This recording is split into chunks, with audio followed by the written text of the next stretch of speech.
Okay. Let's get to it, shall we?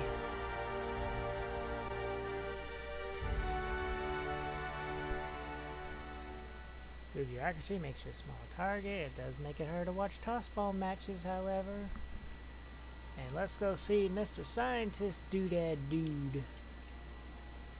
Mr. Scientist Doodad Dude, I'm here to say hello. Remember that you are not insured. That's fine.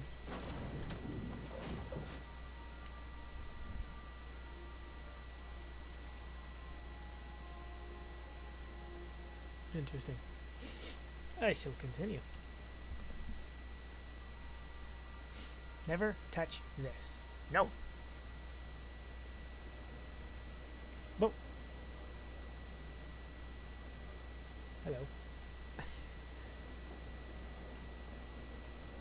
Was not expecting you here.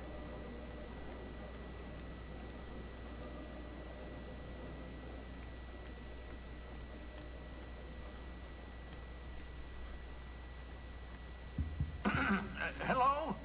Can you hear me? Does this work? Yes, it does. Oh, damn it. Blast, that's loud.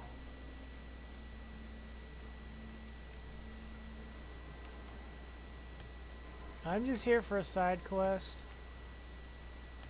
I was informed there was a science weapon here, so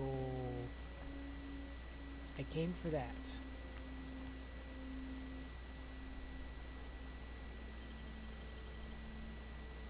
Great work. Business casual.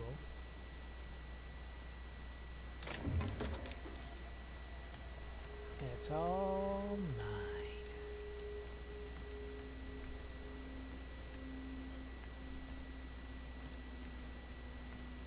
You here, Doc? I've come to say hello. I'm just securing my ongoing experiments. And securing myself. Cool.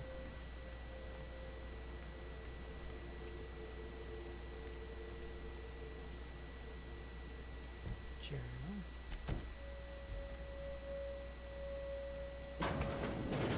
Mind the mess. I haven't had a visitor since, in fact, I've never had a visitor. I'm the first. Nice. Please be sure to put out tea and biscuits.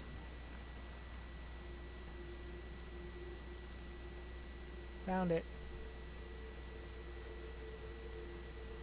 Oh, thanks a lot. Your skin hasn't spontaneously changed color. Potential side effect of the revival process. Very rare, but you never know. Right. Welcome to my little habitation, such as it is. I've got caffeinoids, cysty bits, if you're into that sort of thing. So, welcome. Make yourself at home. My secret hideout is your secret hideout.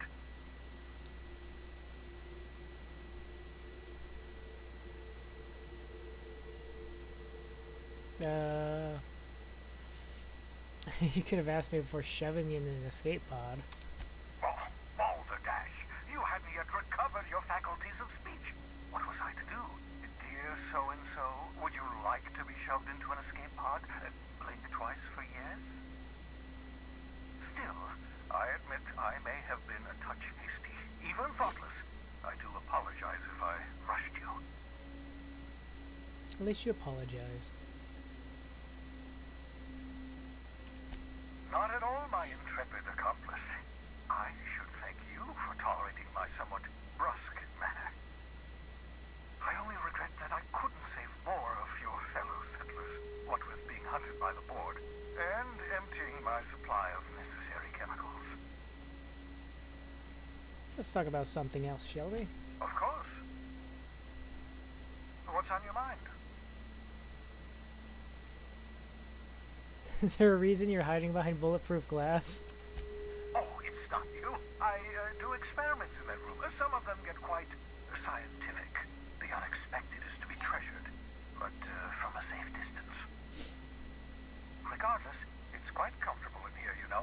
I have my beans, have my caffeinoids, plenty of toilet paper. Some people would think that there's not enough toilet paper in their homes. Got a moment to talk? Absolutely. Let's talk. Don't you ever leave your lab? Oh, goodness, no. I wouldn't survive 10 seconds in the blackness of the aether. Well, no, I imagine I'd last at least 12 seconds before I'd lose consciousness and die of hypoxia.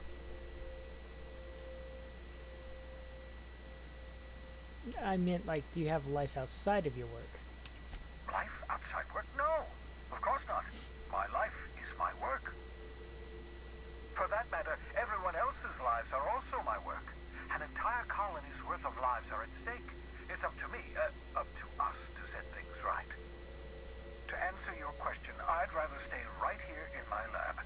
There's too much work to be done. The Hope's colonists won't revive themselves, you know.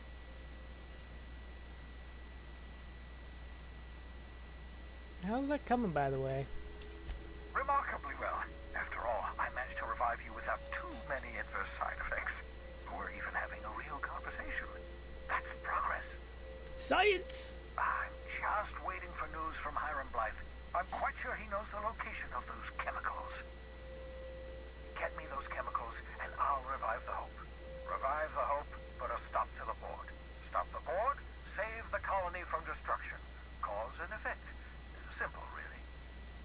My progress is tied to your progress. We're in this together, my friend. I could give your research a peer review if you want. I'm well aware of your scientific acumen, but you're far better suited to working in the field than I am. Leave the blackboard work to me. 10 years. That's how long the average human can remain in hibernation.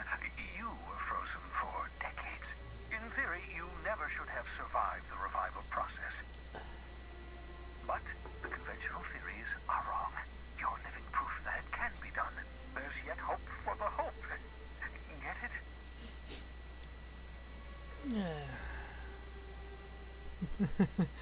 Everyone, Hope is depending on us. We'll do our very best to save them all. So, I'd best get back to work. I can feel my last dose of caffeinoid fading. you alright.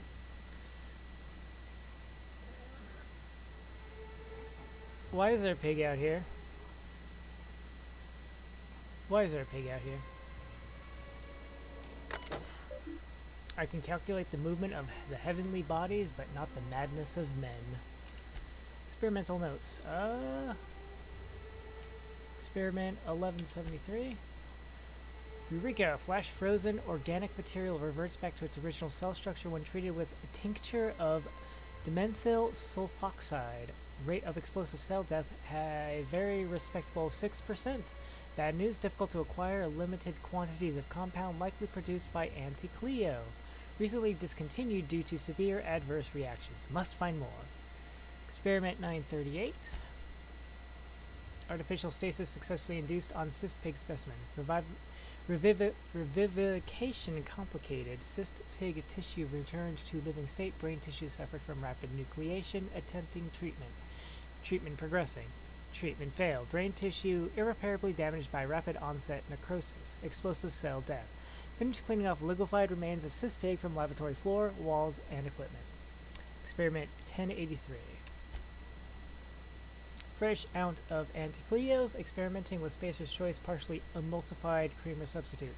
Finished brewing, adding 2 ounces of Spacer's Choice. Atrocious. Felt part of self die on the inside. Reminder, add Spacer's Choice to the list. That's self number 2. Buy more mouthwash. Cyst pig notes. Have spared one of my stock of experimental cyst pigs to be used as renewable source of nourishment. Have renamed this lucky pig Bubbles. Bubbles! Giving an animal a name establishes a rapport and creates a positive emotional bond. Allegedly improves flavor of tumors. Must look into that. Excellent creature, cysty pigs. Don't know how people used to survive without these genetic wonders of porcelain succulents. Slaughtering a pig for meat instead of harvesting tumors that ripen naturally, falling off the flesh like mock apples off a tree, seems the height of barbarity. Truly a miracle of modern science. That sounds disgusting. Eating tumors sounds disgusting. Password required. Well, it's a good thing I'm good at that. Hee. Personal log 1037. Having procured the services of one Captain Alex Hawthorne of the Unreliable. I hope he didn't name his ship after the quality of his services. Woo! I'll be sending my new accomplice down to Hawthorne via escape pod as soon as the revival process is complete. Hawthorne should make for an agreeable companion, or at least an acceptable chaperone. Law willing, he isn't a total buffoon. Is this for me? Oh, I can. Your old hibernation mask. Had to remove it, in case you were prone to vomiting. Dehibernation experimental notes. Raising core temp another 5C over 1 hour. Dosage appears to be working. Slight diffs from process and cystpigs, not beyond expected boundaries. Microscopic assessment shows no sign of sudden dramatic mast cell wall collapse. Encouraging. Reminder, still need to mop up pig. Need to get a view into a cranium to see what's going on with neurons. Oops, hand slip, likely effects. Ah, nothing important. May have numbness in left heel. Who even needs that? Looking at sample, evident of hyperactive production of dopamine and norepinephrine. Curious. No evidence of entropic effects on neurons. However, very excited. Now, if only I can keep them from exploding. Raising core temp another 5C, 1 hour. Oops, forgot I had a probe in brain, jostled with elbow. Subject may suffer numbness in right earlobe, acceptable. Feeling ridiculous, telling mostly frozen saliva meat. You're doing fine, Cheesemeister? Practicing bedside manner important. AIDS recovery. Curious about the neurochemical production. Side effect of prolonged hibernation. Subjects may experience tachypsychia, exaggerated flight or flight response. Checked brainwave. Found sharp uptick in perceptive cognitive processing. When I jostled the probe. Fascinating. Equivalent to speed of common fly's brain. Could be useful in stress situations. Subjective time dilation. SeaWorld moving in slow motion. Would everyone from Hope have this sort of brain damage, or is it peculiar to Cheesemeister? Can't wait to awaken more from Hope, study in detail. Is it even right to call this effect brain damage? Seems like enhancement to me. Who wouldn't want an on-call hyperfast cognitive response? Am I envious? To expand the span of a breath to an eternity? To be able, just for a moment, to perceive the world in all its infinite detail. Core temp up, still stable. No sign of cell wall decay, neurological necrosis, beginning next 5C over 1 hour cycle. Yes, I believe I do envy you, Cheesemeister. And this is my sleep pod, I guess. You spent over 4 decades in space with nothing but the technology of this little chamber keeping you alive. The rest of your fellow colonists are still trapped in similar chambers, waiting for you to restore them. Reviving you from hibernation was my greatest accomplishment. Your odds of survival were a mere 28%. Bubbles! Bubbles!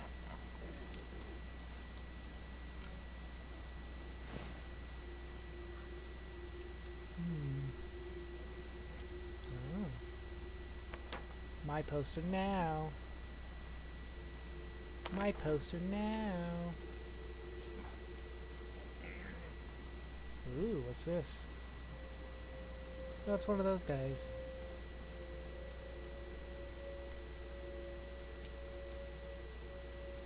Mine now. Aha! I see you found my portable molecular compression device, better known as a shrink ray. Find a target, point, shoot. Your target will shrink down into a manageable size, whereupon you may commence beating them to a pulp. Yay. Feel free to try it on a marauder sometime. Maybe. The sissy babes make excellent test subjects. Also surprisingly nutritious. Scribble note. Reminder 14. Remember it this time. Absolutely vital. 14, 14, 14.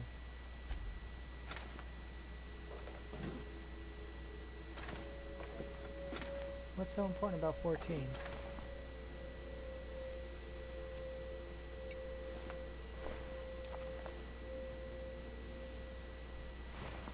Uh-huh.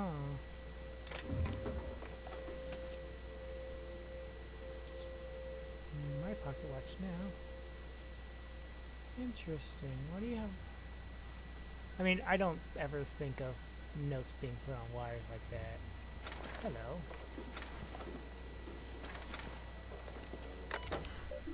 Messages. I can bypass that. To H. Blythe. Sending. No response. No response. No response. Cause undetermined. Original message appended. I worked it out. Explain details later. Will be difficult to reproduce. Need your help. All necessary materials should be present in Halcyon, but locations elude me. Dump the new associate Dirtside Terra 2 near Edgewater. They have a stake in my purpose, but I trust in them of only about 23.7% at present. They're recovering a ship, should be along any time. Just need you to know where to send them. Let me know when you get this. Eager to be done. P. Careful, that's my communications terminal.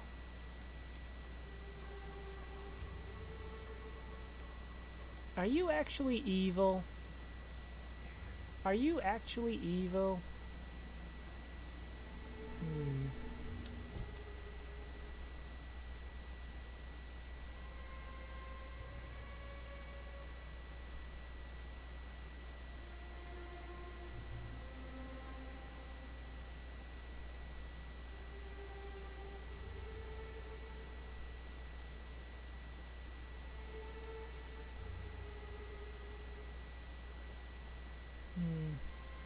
Not that one, not that one, and not that one. Okay.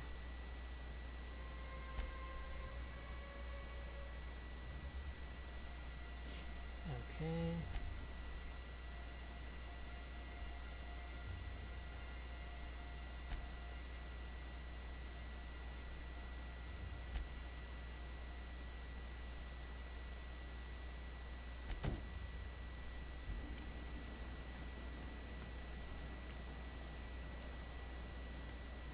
Alright, I guess we'll leave, Doc. Guess I'll leave. If I can just jump straight to it, can't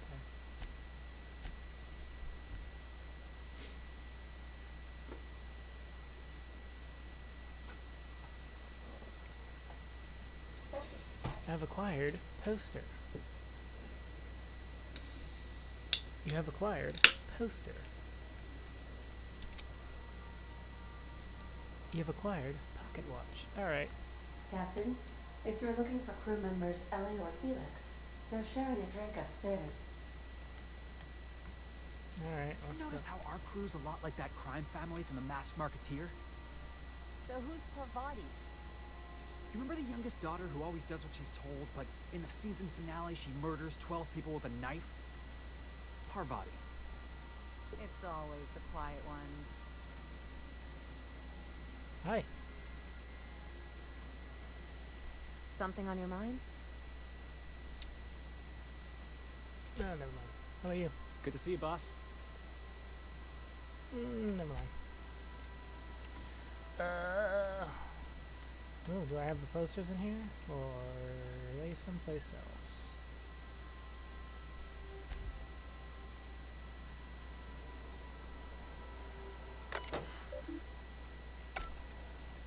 Alright. Let's head over to Monarch. Let's head over to Monarch.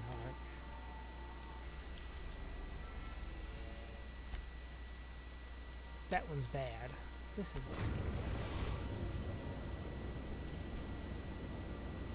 We are now in orbit above Stellar Bay, Captain. No blockade is a match for my piloting skills. cool. Oh, look at that. That's so cool. Kind of looks like Jupiter. It also kind of looks like that one gas giant from Alien Isolation. Yeah. Well, since I have two people, let's take a Bicar Max. It'll be fine. It'll be fine.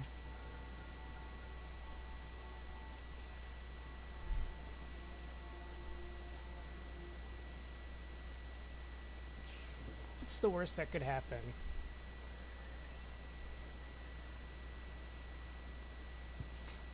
Stellar Bay. Hi. Hello.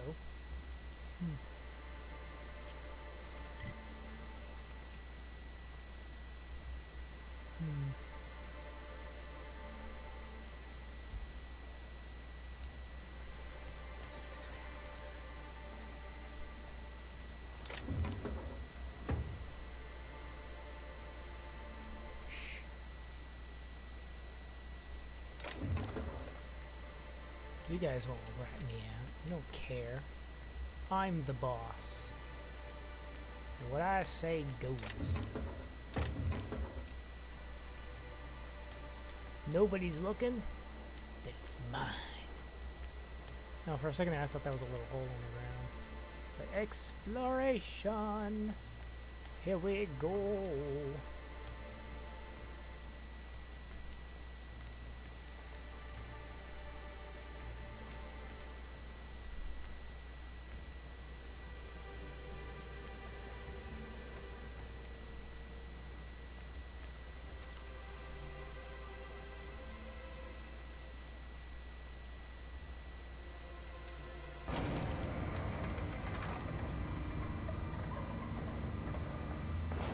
Oh, that's right, bureaucracy. Hello. Hey, hold on there. I gotta sign you in. Don't think I've seen you around. That means you must be new to Stellar Bay. You are new here, right? You seem surprised. You must have seen those UDL gunships on your way in. There's only 3 of them these days. Still, they tend to scare folk off. And what are they doing out there? You may not have heard, you being new, but Stellar Bay hardly ever gets off-road traffic. Us being cut off by the board and all. Which means I never get to do this part, but I've been practicing, so here goes. On behalf of Monarch Stellar Industries, welcome to Stellar Bay, home of the freshest sal tuna in Halcyon. Please state your name for the records.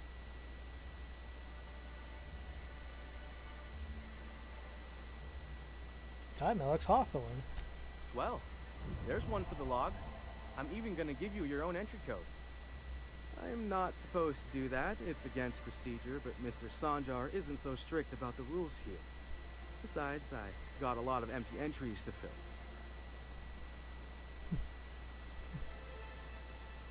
Hey, you really that isolated?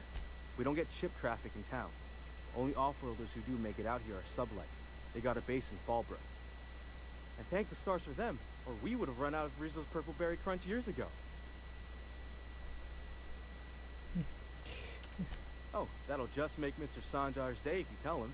The board makes up lots of nasty stories about raptidons and cannibals and whatnot. But that's all outside our walls. Mostly. What do you mean, mostly? You saying the board's been lying about this place? Oh, sure. It makes Stellar Bay sound like a rotten place, but it's not so bad. Get a good breeze going, and the sulfur smell mostly covers up the fishy smell. Ah, the nostalgic stench of home. Can't say I miss the day-to-day of living in Edgewater. Anyway, Mr. Sanjar's got lots to say on that subject. Kinda goes over my head, though. I'm gonna look around town. Mr. Sanjar will be mighty pleased to meet you. If you see him over at headquarters, maybe you could tell him I did a bang-up job of welcoming you? Oh, and if you're headed that way, maybe you could do me a favor? Like, what is it? I got this Rizzo's Rangers Tossball poster coming in on the next sublight shipment, signed by the Black Hole himself. Only I haven't heard anything in a while. You think you could check with Celia to see if it's come in?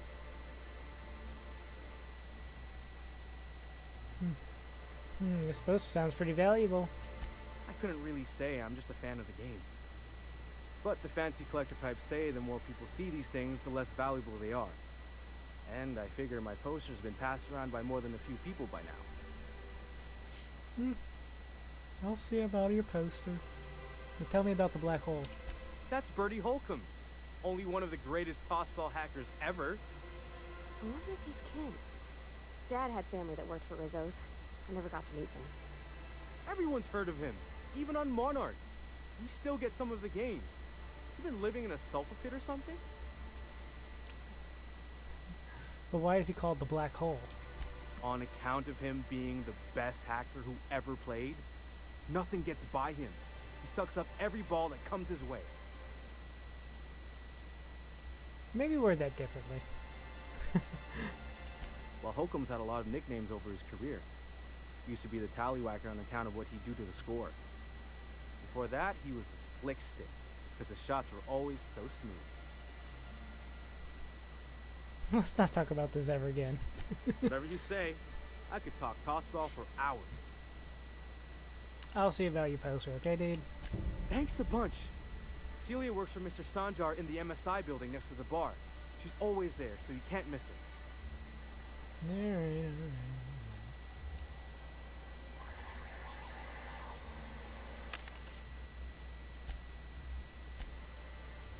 Sell the junk. Here. Ooh. Interesting. This kit applies inspirational slogans in easy-to-read locations, increasing dialogue and leadership skills. Ah, that's so funny. Alright, do I have anything here I need to get rid of here and sell in this? Oh, that's right, I picked this up. Tech skills. Business casual, okay.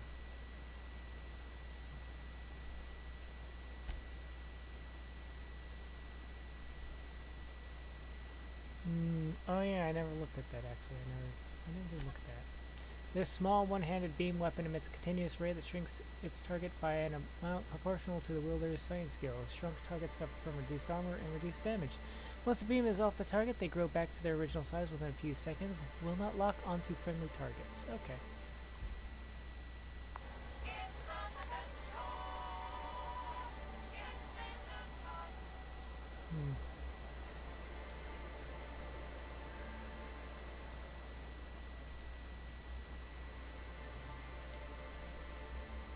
What are the chances of all the times and places we could have been born? Yeah. We're here, light years from Earth, going about our lives. Every time the punch clock peals, a worker earns his meals. What are you talking about? Sorry, I thought you were quoting It's a Wonderful Directorate. Excuse me? Is that a knockoff on It's a Wonderful Life? It's gotta be, because you just said the line. You said the line. Every single time a bell rings, an angel earns its wings.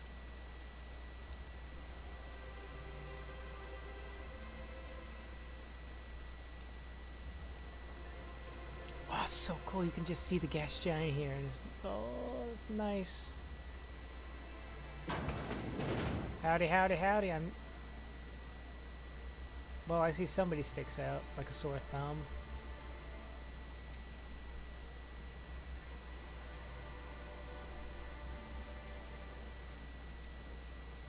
Well, well. Isn't often we see new folk in Stellar Bay. First drink's on me, stranger. Thanks. Enjoy. If you plan on sitting through Nyoka's stories, you might could use a few. I could use a few and telling them myself. Now what can I do for you? Why this place called the Yacht Club? Thought it had a fancy ring to it. Name's the first advertising anyone sees, after all. Are there any yachts in Stellar Bay? Nope. But a man can dream. You said you're not used to seeing new faces around here? Not since Amber Heights. These days we have more leaving than coming. Off to join the iconoclasts or some such. How well do you know Nyoka? Anyone who spends any amount of time in this bar is bound to get to know Nyoka. On account of her being here so often herself. And I don't mean that unkindly. Anyone who's rid us of as many beasts as you have is entitled to a few drinks. Something else I can do for you? You said something about, Anyone who spends any amount of time in this bar is bound to get to know Nyoka. On account of her being here so often something about herself. Amber Heights. And I don't mean that unkindly. Anyone who's rid us of as many beasts as you have is entitled to a few drinks. Not since Amber Heights. These days we have more leaving than coming. Off to join the iconoclasts or some such. What happened at Amber Heights? Bunch of marauders broke into the executive compound, slaughtered everyone. Corporations pulled out of Monarch not long after. I thought everyone knew. But then that was 10 years ago. Still feels fresh to us every time we look at our walls, though. What do you have to trade? Beer, beer, a beer, and a beer. Hello, you. I'm here. You have a quest marker above your head, so I need to talk to you, okay? Let me interrupt your drink. And the little bastard's slippery, right? On account of its blood. So it's sliding. All over the place. Trying to crawl away. Getting so I can't tell the blood from the mud. I'll just keep listening. But I gotta get in there. Get right in that baby rap's stomach and dig it out. If so much as a drop of stomach acid got on that medallion, shit, I don't know what I'd do. Might be I'd hunt every damn rapt out there. Right. What are you staring? Wait. You ain't from around here. Who are you? Who are you? Name's Nyoka. I'm the best big game hunter on the planet. You're also the loudest big game hunter on the planet. And the drunkest. Shut the fuck. Fair point. I deserve it though.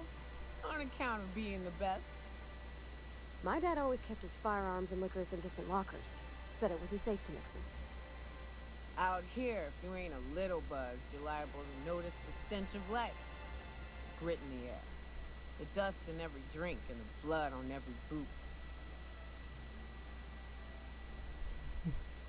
Oh, hello. Nice to meet you. I am Cheesemeister. Ooh, charmer. Don't get a lot of that around here. Folks mostly grump at me about how I should join the MSI payroll. Nice change of pace. Buy me a drink,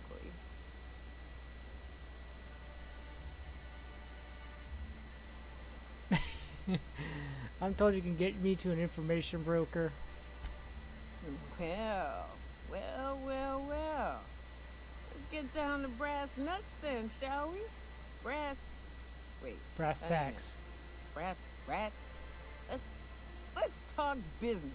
Yes. I'm headed back out there after I sober up. If you want a guide sooner than that, you have to get me something to clear my head.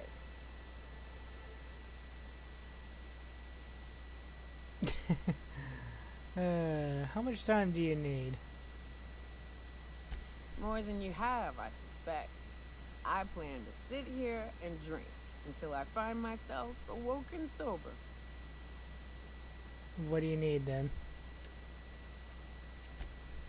Outstanding!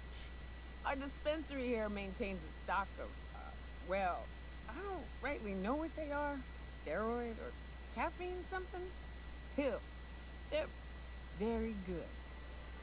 I'm cut off for the money, on account of needing one just about every damn day. But I'm sure you've got your wily ways. Fetch me one and we'll be all set.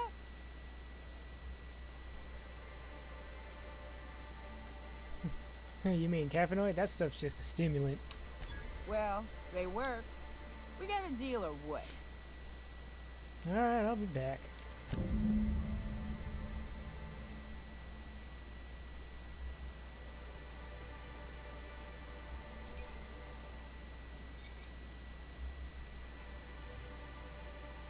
Don't mind me, I'm just going upstairs. Hello, resident and resident. Ooh, hello.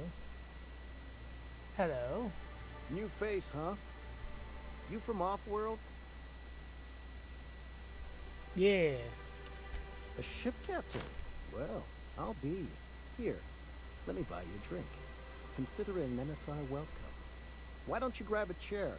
Sit a spell and revel with us. By the smell, he's been reveling enough for you both already. What are you celebrating? Me and my friends have taken our destiny into our own hands. We're untethered, free of responsibility and worldly cares. Well, as long as we don't run out of bits. But until the windfall's gone, we're riding high. See, we just walked out on our work. Had enough, we did. But now we're striking. What could be so bad that made you walk off the job? It ain't any one thing but the sum of it all, having to work longer shifts for less bits. And the wages we do earn don't cover as much as they used to. Our supervisor, Velma, goes on and on about quarterly profits and meeting quotas. But that ain't what Sanjar promised us. Velma refuses to negotiate, so we're refusing to work. We won't go back until she agrees to pay us fair and proper. Us on Monarch. We're free from the board, you know? We have the right to lobby for better hours and pay. I've been pretty good with negotiation. I wouldn't doubt it. You look like the type who tends to come out on top. Not like us cogs, trying to be the squeaky wheel but just getting deadlocked. It's been days, but Velma won't even hear us out. Maybe you could just make her listen to our demands. I'll mediate. You would do that? We sure are lucky you decided to come up to the patio today. I knew drinking up here would be good for more than the view. Talk to you later. Well, actually, we need to talk about Velma. Sure thing. What did you want to discuss? How long can you afford to miss work? Not forever, but we each saved up our bits, and I stashed them safe in my home by the diner. I reckon we could last a week or two at least. Any suggestions on how to pressure? If I knew that, I'd have tried it.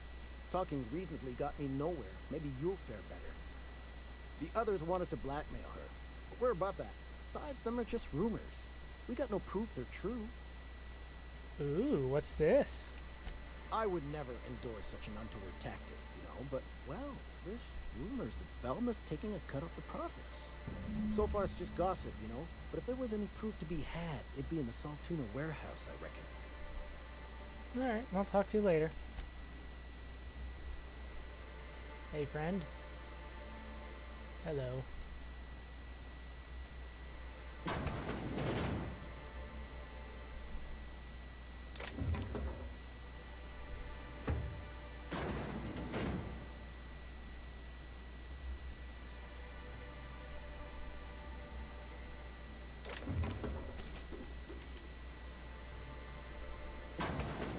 See, they didn't see nothing. Thank you for not opening the door on me. I appreciate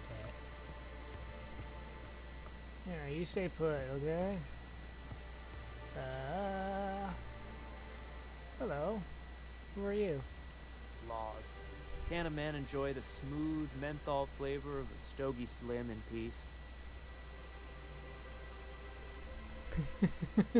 Got a lot of brass for doing nothing. What I am doing, sir, is enjoying the moment. It's so rare that I can seize one apart from the jabbering masses of this wretched place. What are you talking about? This law's forgotten town. Cut off from the rest of the colony. Removed from any culture. I recall when Stellar Bay was a proper board-affiliated town with regular shipments of Auntie Cleo's best and all the cereals. Before Sanjar took over MSI and got us all booted.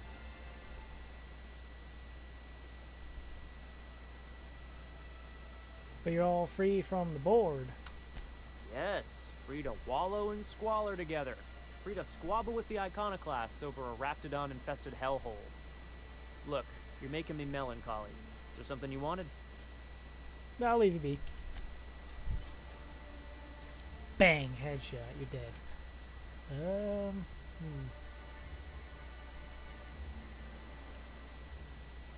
I'll make my way there. On my way.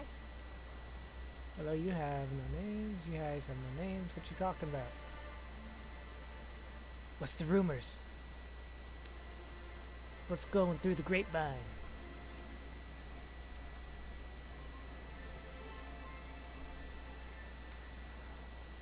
Oh, hello.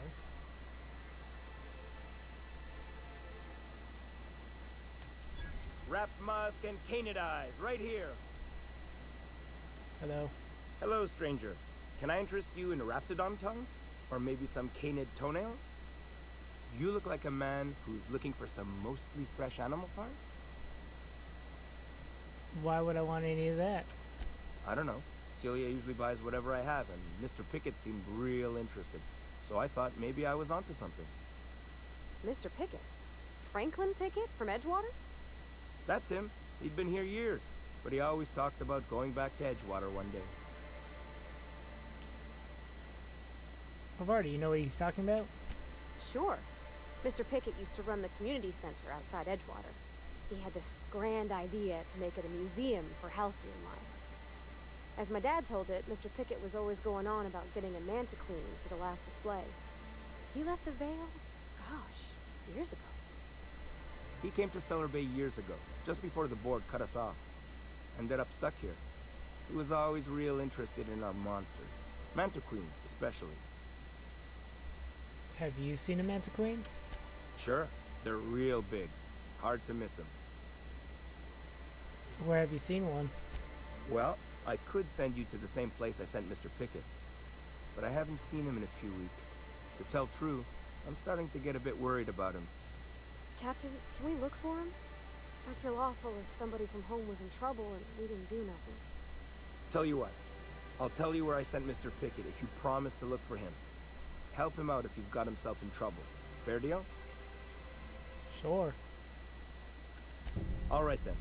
Leave town through the southern gate, the one right here, and head past the abandoned ruins.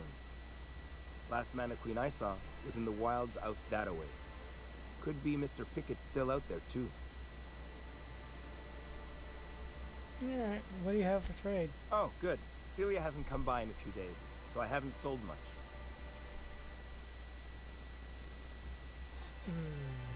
Meat. And meat. And garbage. And garbage. And garbage. And garbage. And garbage. Okay. Interesting.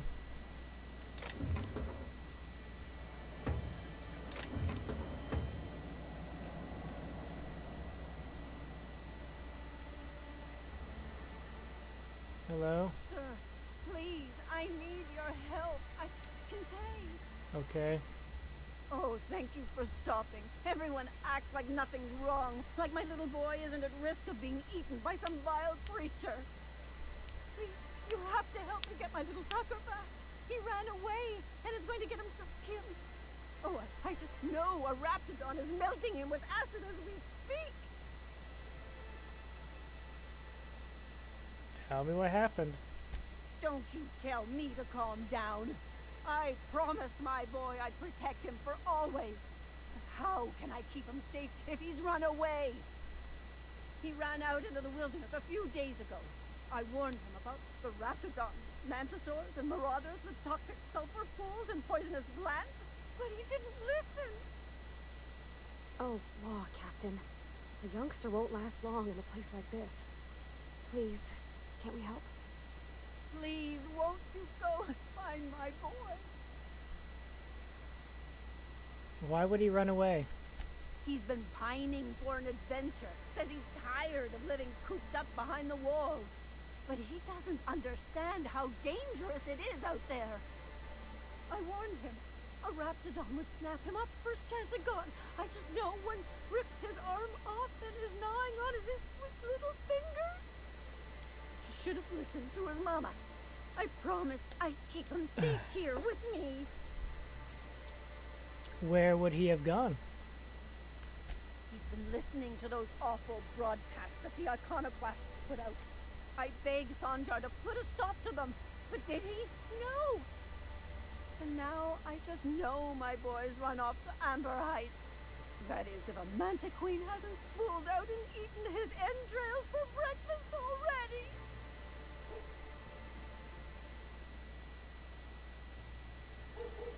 What were you saying about iconoclasts? Those low-life degenerates, leading innocent boys into a life of danger. Oh, they make it sound so exciting. Like it's noble to risk it all out there, fighting for the greater good. How noble is it to worry your loved ones? Not at all, I say. But still they preach their sermons of anarchy and rebellion to anyone who'll listen. If they weren't holed up in Amber Heights, I'd knock them all upside the head. Where is Amber Heights? That old settlement, southwest of Stellar Bay. I don't know which is worse, the thought of my son shacking up with the nutty iconoclasts, or that he never made it. Sprats could be nesting in his rotting body alongside the road as we speak. Or maybe marauders got him, pulled all his teeth out, crushed him into their drugs and made him snort them. Oh, the things that could happen to my sweet baby. I'll help. Thank you. Oh, I know he'll be safe now that someone's able to fetch him home. You look for him in Amber Heights, you hear? It's down the road southwest of town. I'm sure he made it that far. I just know it. And if you find any of them iconoclasts indoctrinating my boy, you punch them in the mouth.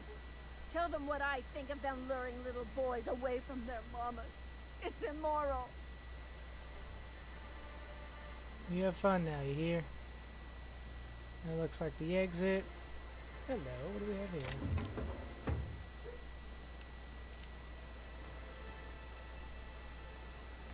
And you'll be there? Okay. Resident. Oh, hello. Well, well. The only new folk I ever see in town are sublight runners from Fallbrook. But you don't look like one of Catherine's. What can I get you? Nothing right now, thanks. Thought I could just chat, but you're not a chatty type, are you?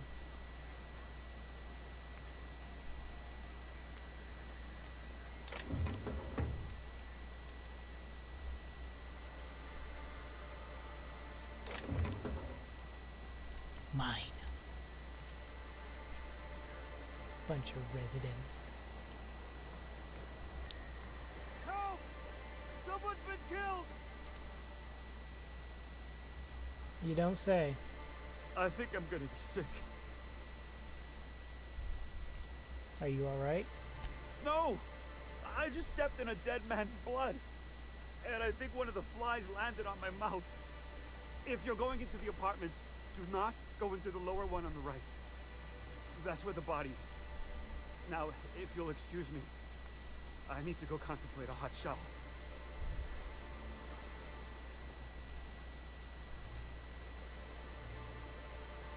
Let's investigate. Vending machines. Oh, sorry. Just spooked me, was all. What a gruesome way to die. You guys are seeing that from out here, huh? Victim.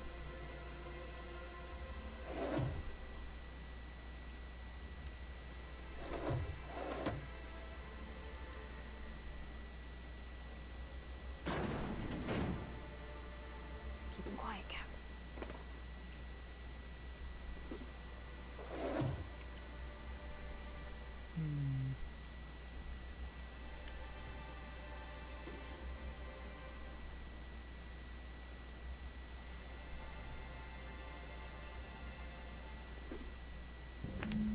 Several ragged outfits, all of the same cut and color, were stuffed into this suitcase.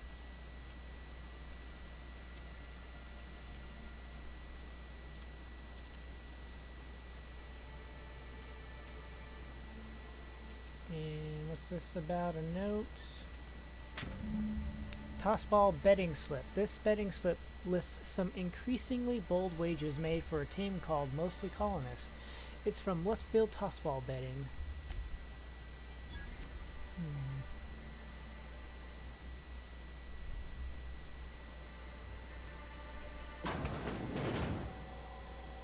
Did it get in too deep?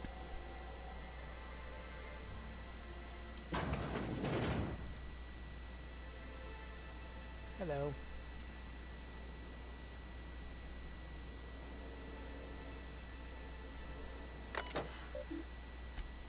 Sorry, Mr. Nander. Sorry to bother you about this, but something foul is leaking from the apartment upstairs. I don't know what Celia's keeping up there, but she works for you, right? You think you could talk to her about it? Isaac, can you please try to keep your windows shut? As I've tried to explain, leaving them open, especially when you've got food out, invites mantis swarms, and a mantis swarm infestation is everyone's problem. Braxton, I know you keep odd hours. I know. Because I've heard you coming and going at all times of the day, night, haha. But maybe you could try to close your door a little more quietly. I have rather sensitive nerves, and every time I hear your door, I think we're in the middle of another Amber Heights. Ooh, flamethrower. You have fun.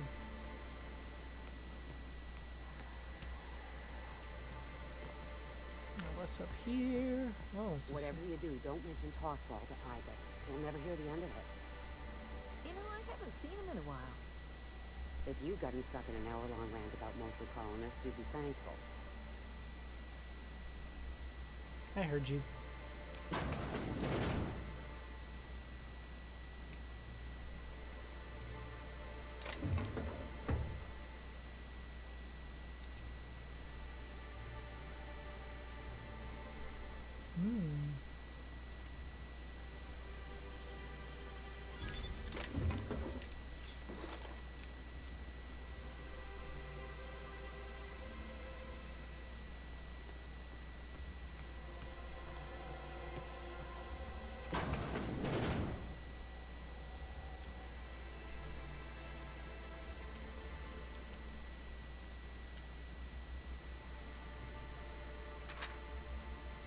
Out for deliveries. Dropping a care package off with the Mathers in the old ruins south of Stellar Bay. Be back soon. Laura, I know you're reading this. Stay out of my things.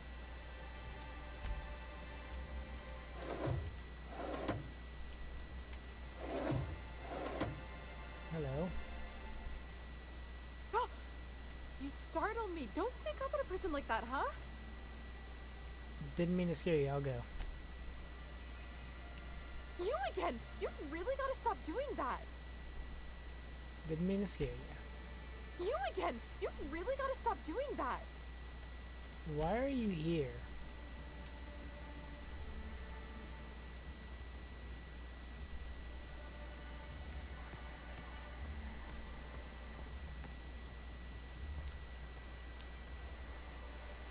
Well, this is a building with a door.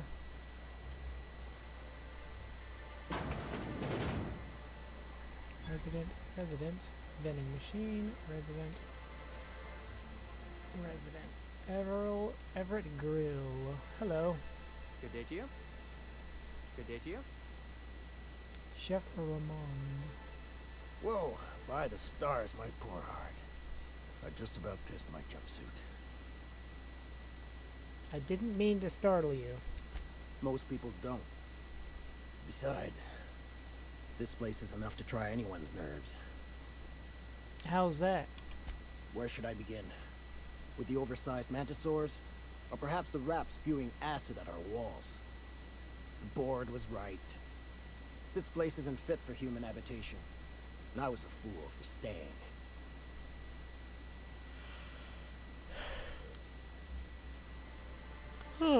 My engineer's looking for a dustback casserole. Can you cook one of those?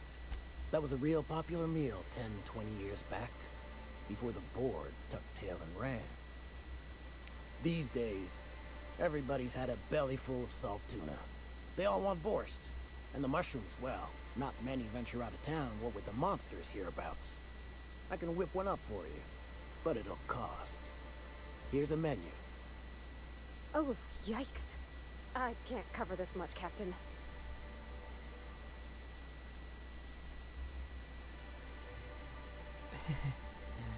I'll get back to you on that. Sure, just let me know. Why'd you decide to stay in the first place? Sanjar, of course. He had all these glorious ideas about how he'd run Monarch. Rest periods between every work shift. No shift more than 10 hours long. It all sounds wonderful, until you realize there's only a few centimeters of repurposed steel between you and the deadliest creatures in the galaxy. Seems like you want more than centimeters. I could do with a few kilometers of cold vacuum, but that spaceship is flown. Ever think about leaving Stellar Bay? Only every day. But in case you haven't noticed, we don't exactly get ships on a regular basis, yours notwithstanding. And even if I did scrape together enough to buy passage out with sublight, which would mean reaching Fallbrook without getting eaten, shot, or dissolved into green goo, what then? You got stabbed. That's also a possibility. Well, thank you for reminding me. As if I weren't already destined for an early grave. I'm off. Lucky you.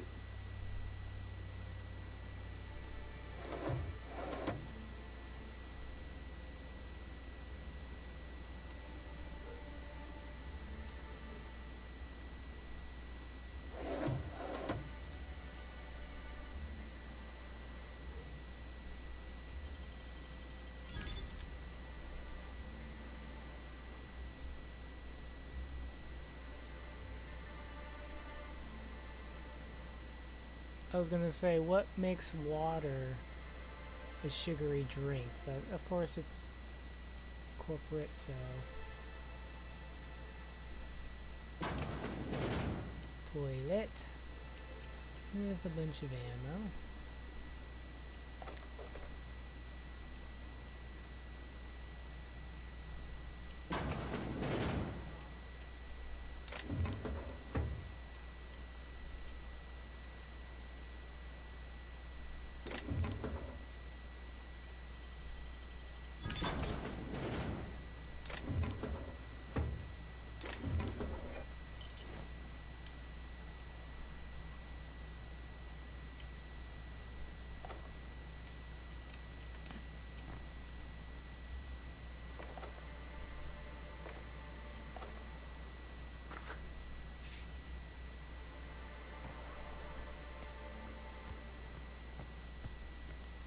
You're definitely not missing anything upstairs. And so there was a dead body there. This guy can cook me a casserole. You're just a resident. You're guards. And otherwise this is a dead end.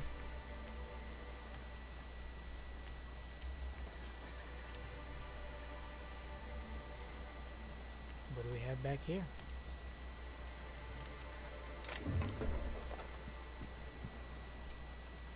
Understood. On my way. I just need you out of my way, that's all. Heading back.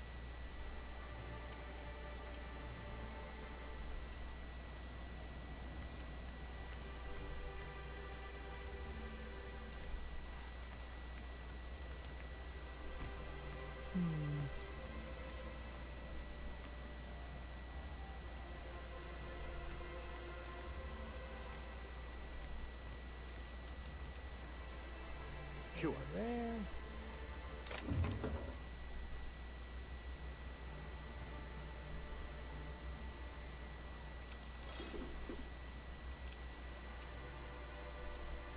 Heading back. And back here we have a ladder.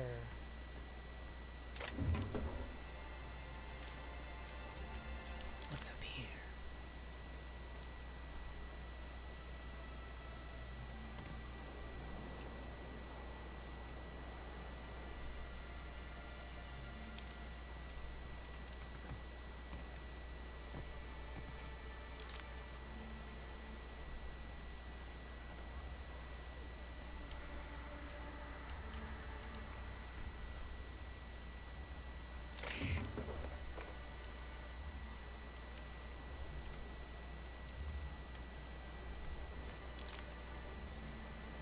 Interesting.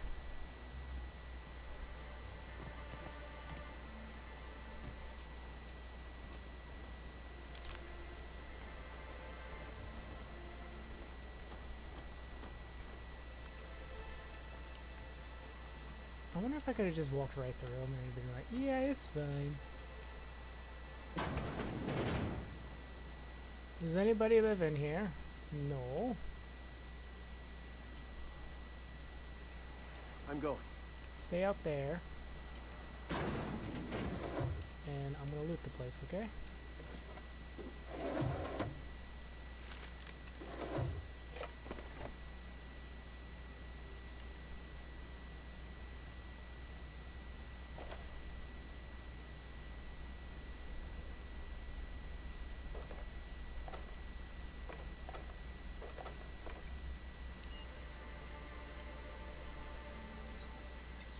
Honestly, it's their fault for leaving the place unguarded.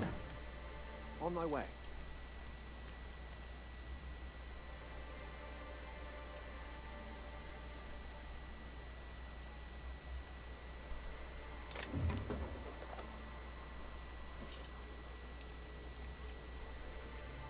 Oh, hello. Oh, hello. Was this? Yeah, this is it. Go figure. Left field betting. Hello, Mr. or Mrs. Ooh, you're the new face. Wow, you must be up on all the latest Tossball games. So who do you follow? Wait, Don't tell me. You look like a Hammersmith Thunder fan. No. Glacial H. Mammoths.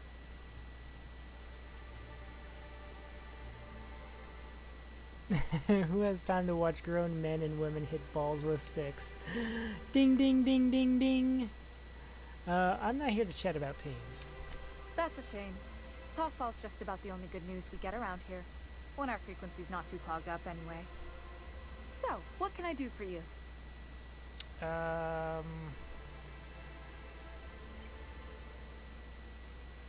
You said you were having trouble receiving Tossball game transmissions? Graham's always filling the airwaves with his propaganda. Like it's done him any good. All it means is the Tossball games get to us in fragments. Makes them real hard to watch. I found this slip in a dead man's apartment. Poor Isaac. I was wondering why I hadn't seen him in a few days. I'd really like to help. Isaac was a sweet fellow, even if he did have terrible teeth. I'm listening. What do his teeth have to do with anything? They were pretty distinct. Monarch doesn't exactly have a thriving dental industry, and Isaac seemed to get stuck in all sorts of bad habits, dietary and otherwise. Sometimes he'd drink purpleberry punch by the liter, other times he'd keep betting on a losing team, started owing the wrong people money. Focus, please. Sorry. I don't know for sure, but I saw Elijah and his buddies pushing Isaac around. They're hooligans from Fallbrook. They sweep into town, drop supplies off behind the warehouse, and spend the rest of their stay getting rowdy over tossball games. They usually loiter in the alley behind the yacht club. They're not allowed in the bar anymore. I bet you anything Isaac ran into trouble with one of them. Thanks for the tip. Mr. Sanjar will be pleased to hear about it when you're done. I know he gets fed up with the Fallbrook bullies, but there's not much he can do.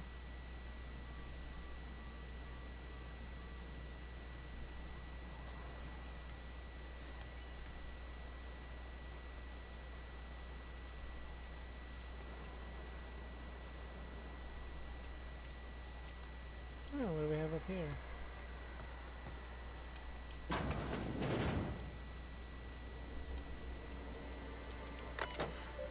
This terminal's use is restricted to authorized medical engineers. Unauthorized use will warrant action from your site safety engineer. Okay, log in. Well, I have certain skills. Patient records. Why do I need to look in this? Cheesemeister. Patient not found. Please try again. Nyoka. Oh. California allotment standard. Medical engineer notes. Liver damage, likely the result of prolonged alcoholism. Attitude problems, likely the result of prolonged alcoholism. Frequent social withdrawal, likely the result of prolonged alcoholism. Data storage. William. Reacticism plus pep you up. I had hypothesized that this combination might awaken my mind and senses to a greater realities around us.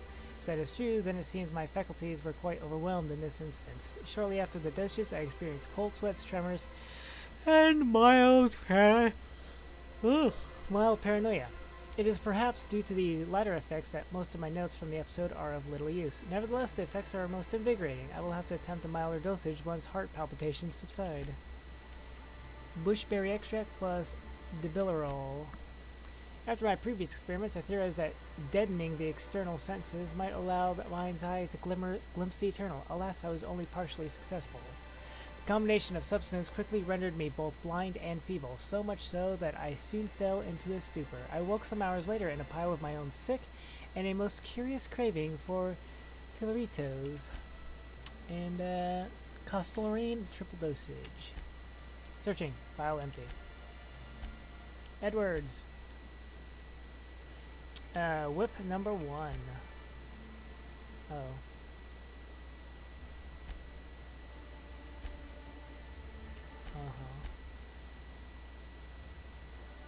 Okay.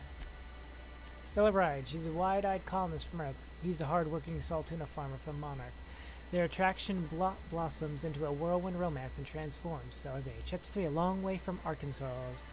You can put your things here, Mr. Elliot said, leading Abby into a dim apartment. The place was small, but it had a certain cozy charm. Abby set her bags on the floor and loosened the straps of her jumpsuit. Mr. Elliot coughed, his face suddenly red. If you get warm, you can always crack the window. Breeze from the bay is real nice. Just be careful about mantis swarms. As Abby went to take the room key, her fingers brushed his. He had strong, rough hands. A Saltuna farmer's hands. She felt herself blush. You've been ever so kind to me, Mr. Elliot. Call me Archibald, he said. Archibald, because that's better. The Passion Broker. The renegade iconoclast, driven by his ideals, finds love in the arms of a mysterious man with a tortured past. Will he follow his head or his heart? Tall, dark, and handsome. Come on up, said the voice in the comm. It was dangerous and smooth in a way that reminded Broderick of iceberg-aged whiskey. The door slid open with a whisper of perfumed air. The hair rose along the nape of his neck, and he proceeded up the stairs. The broker sat with his back to a top-of-the-line, mostly charcoal personal heater, slender fingers tinted. So this was the mysterious recluse who manipulated Monarch from afar. Broderick could feel the warmth of the heater from across the room, but it was the look in the broker's eyes that had him feeling feverish. The broker produced a pair of glasses. Sorry. Produced a pair of glasses and a bottle of something that looked expensive. He poured it off and held one of the glasses out to Broderick. For me, he asked, trying to ignore the man's smoldering gaze. Indeed, the broker purred. I hear you're a man of bold tastes. Broderick took his glass. The broker continued, dark hair falling over darker eyes. That's why I've got a rare proposition for you. The glass nearly slipped from Broderick's fingers. He drank it in one gulp to hide the tremor in his hand. It burned all the way down. Clinic of the Heart. A battle-hardened young Earth Directorate soldier visits a remote clinic on Monarch to heal his injuries, but when he meets Gail, an elegant older nurse, she goes to work on his heart as well. Chapter 34. Healing Touch. Fletcher held her tightly. His strength had returned. That much was clear. Yet here he remained at the clinic with her. He shook his head as if he'd read her mind with the perfect green eyes. Gail, the Earth Directorate's calling me back. They want me to protecting Byzantium. But I don't know how to leave, not after what we found together. Then stay, she whispered, letting her breath warm his ear. I can certainly find a position for you here. Oh, laws, he moaned, pulling her close. She pressed a finger to his lips. Shh. The only law here is love. Return to root. Alright, that's fine for now. I assume that's for related reasons. Now keep quiet.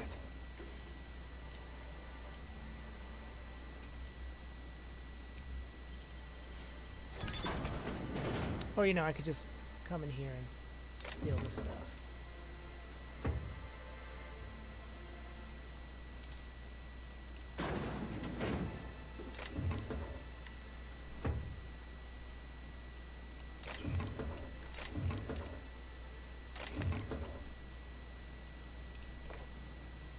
And there's Catherine right there.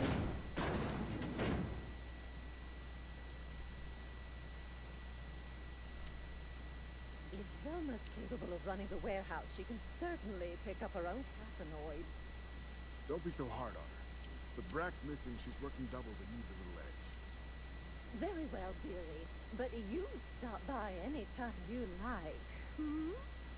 Thanks, I'll keep that in mind.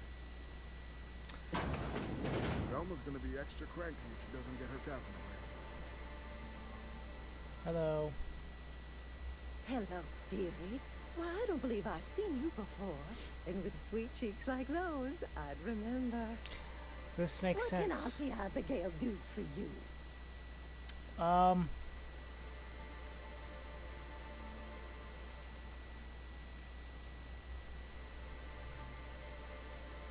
Sorry.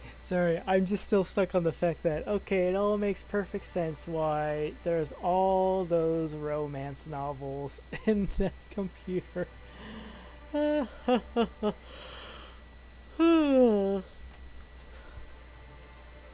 Who's Velma? She works over at the fishery next door. Quite the hard worker, but she's got a bit of a temper. A temper. Why, just the other day, I heard her shouting from here. I can't imagine what set her off. Oh, but here I go again, running my mouth when it's none of my business. Was there something else you needed? Are you in charge of handing out medicine? Yes, indeed. Someone's got to keep Stellar Bay's people healthy and energized. You certainly seem excited about your job. Oh, but I am. I get to see plenty of my neighbors here, and I do dearly love a little gossip.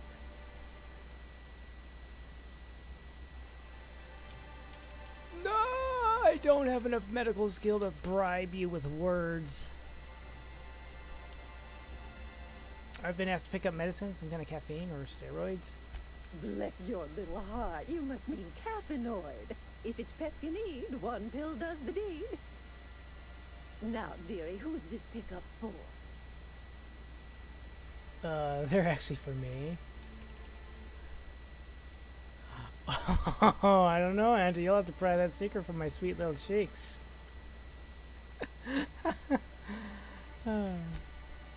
Aren't you a saucy thing?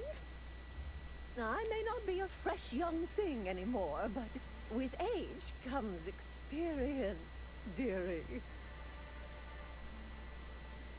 This got weird fast. Why don't you show me a thing or two? Much as I'd love to, my rheumatism is especially fierce at the moment, and I'm all out of my medicine. But I'd hate to send you away empty-handed. You were here for caffeinoid, weren't you?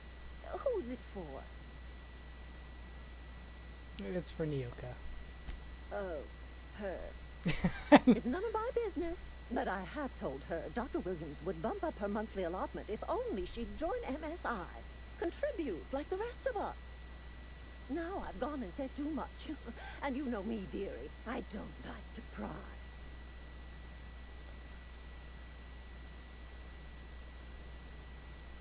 When can you get her next dose? I'm afraid it'll be the better part of a month. Our dear Nyoka tends to exhaust her supply rather quickly. Believe me, there's nothing I'd love better than to help you, but there's not much I can do. Dr. Williams managed the town's allotments from his terminal upstairs. Even I can't access them. Where can I find Dr. Williams? In the town graveyard, I'm afraid. Poor man was always searching for the Flower of Enlightenment. On the way, he tried some rather daring substance combinations. The Flower of Enlightenment? It's a philosophist symbol of some kind, dearie. Never you mind. The graveyard's near the southern ruins.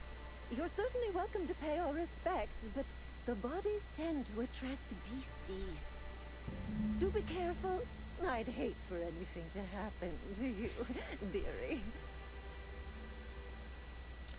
So I'll have to figure this out on my own. I thought you were in charge around here, Auntie. You sure ought to be. Especially since the person who was in charge is dead. Chin up, dearie. Alright. My journal. Codex.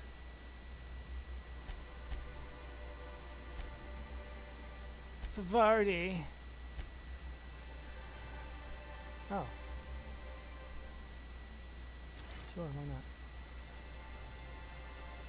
not? Oh. Cool.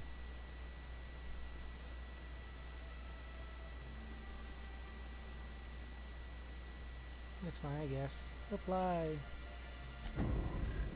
Vicar. Issue!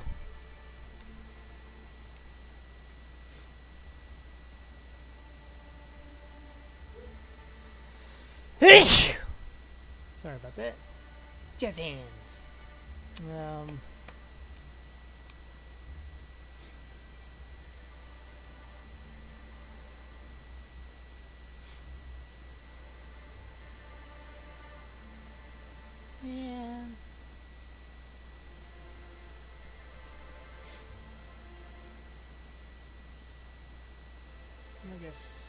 this, I guess. Enjoy.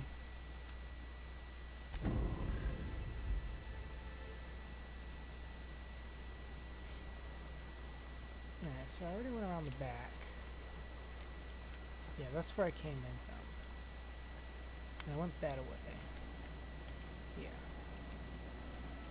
Did I see that guy moonwalking?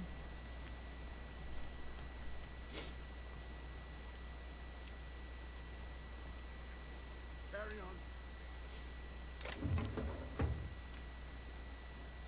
Velma seem out of sorts to you? She's always cranky. No, I mean more than usual. Wouldn't know. I made it a point to stay out of her way. Interesting.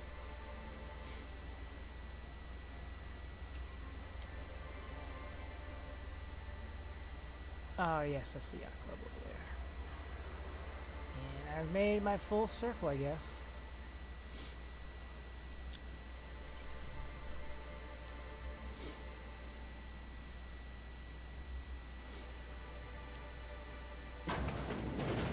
Worker? Oh. There was a right proper front door, I guess. Yep, there was a right proper front door. Resident. Hello. The man in the front desk. Wouldn't mind smelling like salt tuna if we could sell more of it.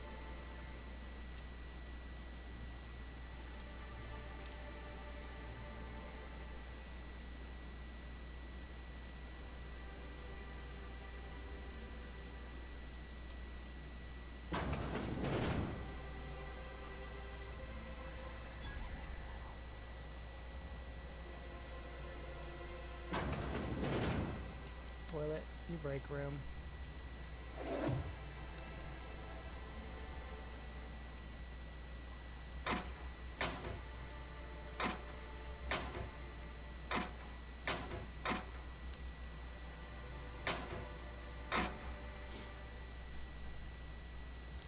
Aha.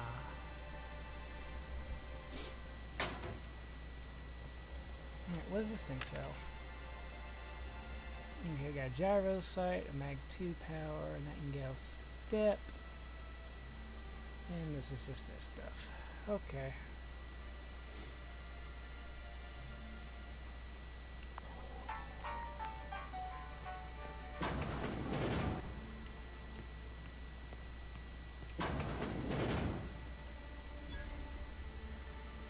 Hey, Velma, I got your caffeinoid pills. You're a lifesaver. Hope Abigail didn't give you a hard time. Just the usual. Any word on Braxton? Nothing. Don't know how much longer I can cover for him either. Give me those pills, will you? Here you go. You know, you might consider a real night's sleep instead.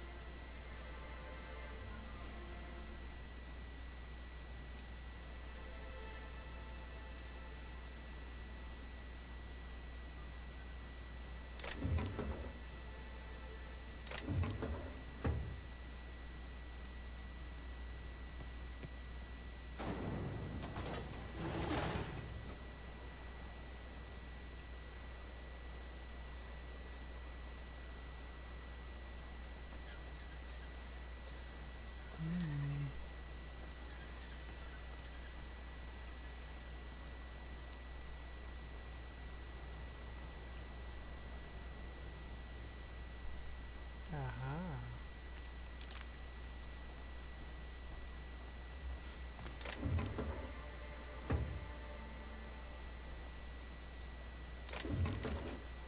Oh, what's this? Mine now.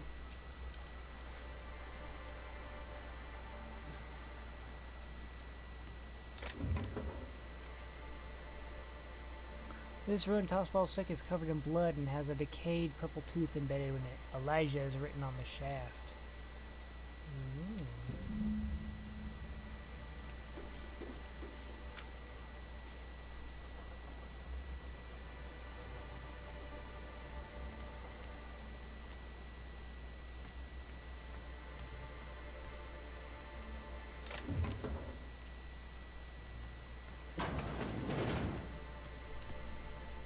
Alright, let's head upstairs and poke around some more.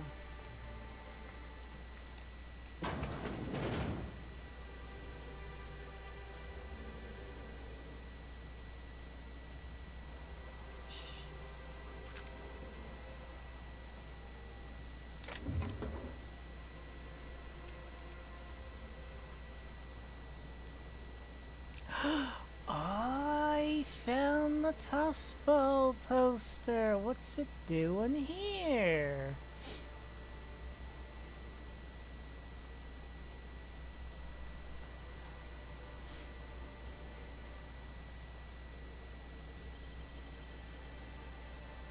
You're a deft hand with a mag pick.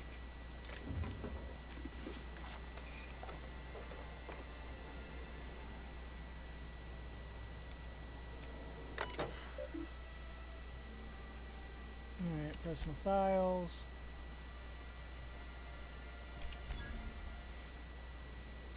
Please enter the name of employee whose files you want to review.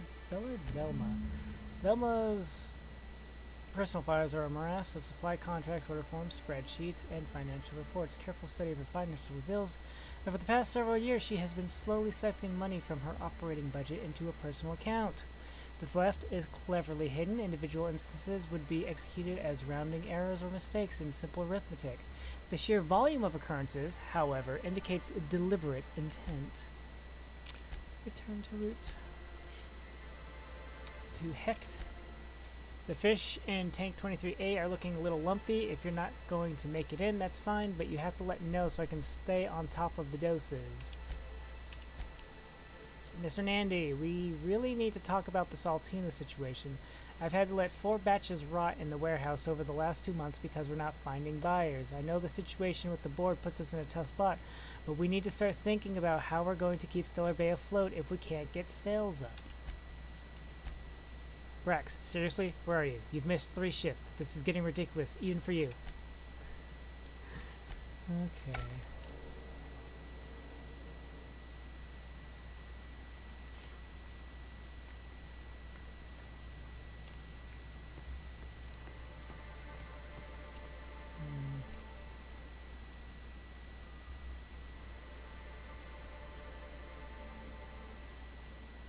Let me make a save here. Oh yeah, I actually have a save there. That's fine.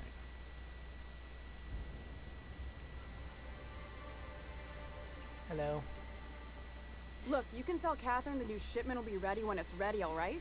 She's welcome to come up here and pack boxes herself if she's in such a hurry.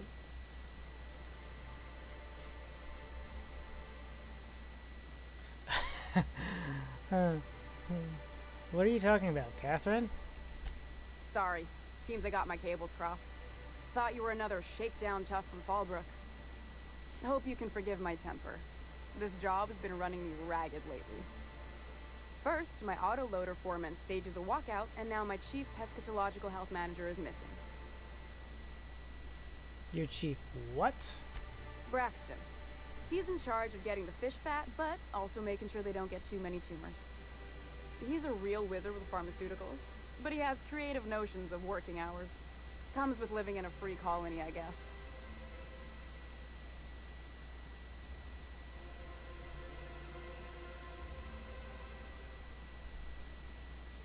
Do you have rules about that sort of things? We're not keen on rules for rules' sake around here. Means Braxton skips work sometimes, but it also means no company boss is telling me when I can take a shit. Since you don't seem to be constrained yourself, maybe you could check up on him. He lives in the apartments. Tell him Velma said to get his lazy ass down here, or she might start noticing those extra drugs he's been taking from supply. Something else on your mind? Who's this Catherine you mentioned when I first came in here? Sublight boss out of Fallbrook. Handles most goods that come in or out of Stellar Bay. Has a mouth like a ground six spacer. You said he's been stealing? Stealing's such a nasty word. Let's call it skimming. And yeah, let's just say I've noticed the sterile biotics we use for the fish would get used a little faster on Braxton's shifts. Awfully nice of you not to say anything. I say in the most sarcastic... It's awfully nice of you not to say anything about it, you know? We're not like those corporate towns where you get fined for sleeping on the wrong side of the bed. Besides, the Spacer's Choice stuff we use is cheap enough. And Braxton knows how to get the salt tuna, fat, and mostly tumor-free. Let's talk about Caleb. Unless you're here to tell me he's agreed to do his job again, I've got nothing to say.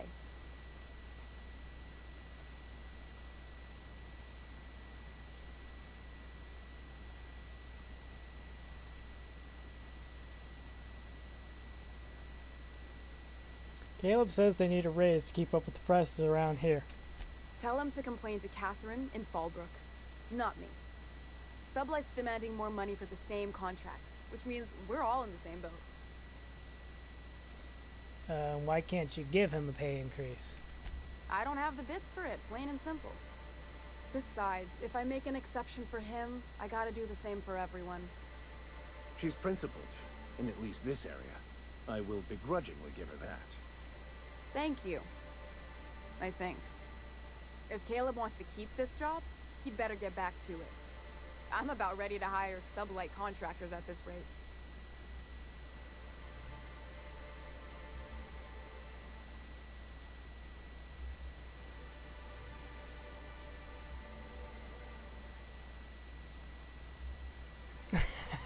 I saw your accounts. You've been skimming. Are you willing to meet him halfway? For running me ragged while he takes an extended leave at the bar? Not on your life.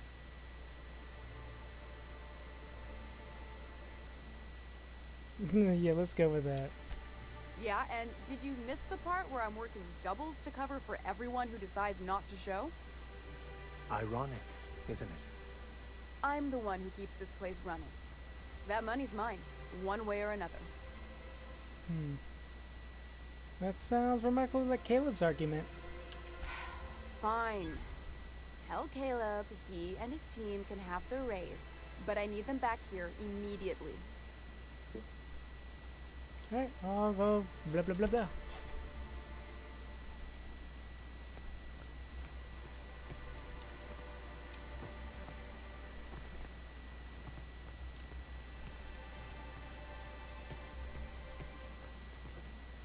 Don't mind me. That's a Mr. Ouch, whatever. I need to break some stuff down real quick. I'm gonna borrow your workbench. Break down. Break down. Break down. Break down. Break down. Break down. Break down. Break down. You I can keep break down. And over here. Break down. Break down.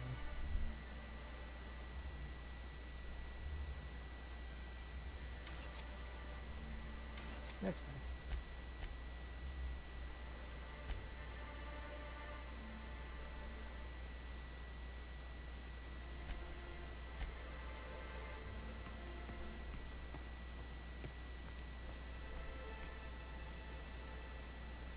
Oh, so what were you doing with some guy's poster in your office? Oh, it does work. I bought some musk from Sebastian to cover up the saltiness smell. Trust me, this is worse.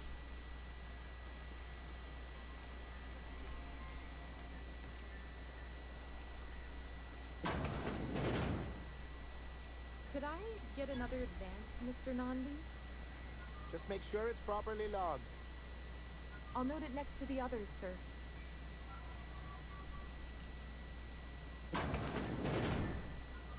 Hello. I'm talking to the lady first. Greetings, and welcome to Monarch Stellar Industries, producers and purveyors of the finest salt tuna in Halcyon. What can I do for you today? Grim asked me to check with you about his tossball poster. You know, sending you is the first bright idea I've seen from that man, because I told him to stop bothering me about it a week ago. I still don't know anything about it, but if you want to help him, Velma's the one to ask. She's in the warehouse. But I'll warn you, Grim wore her patience thin a long time ago. Earlier I heard you had money trouble? Or is he not paying you on account of how he tried to fix the thing his own self and busted it even worse? And then said you wasn't fixing it fast enough, so he's docking your wages again? Not that I got any prior experience with such. Not at all. Mr. Nandi treats us all right and pays us well. I just spent most of my paycheck on Raptidon acid. Do you normally your money on Raptidon for us? Laws, no. Sometimes it's canid teeth, or mantis worm wings. Whatever Sebastian has in stock, really. Why are you buying so much from Sebastian? so I can talk to him, of course. He doesn't get going about much else. I reckon she's got a little bit of a squish on this fella. He's sort of the strong, silent type. Unfortunately, my apartment's kind of filling up with his stuff, and some of the neighbors are complaining about the smell. Just ask him on a date. I couldn't. What if he says no? Hey, maybe you could ask him for me. I mean, a no would still be bad, but it won't be quite as embarrassing if you ask. Oh, Mr. Nandi's doing that thing where he breathes through his nose real slowly. I'd better get back to work. Wait, I'm curious. What do you see in Sebastian? He doesn't talk much, but he's got this quiet intensity, you know? Like there's stuff going on inside his head that you have no idea about. Plus, he's got great legs. It's hard to find a man who doesn't skimp on lower body exercises.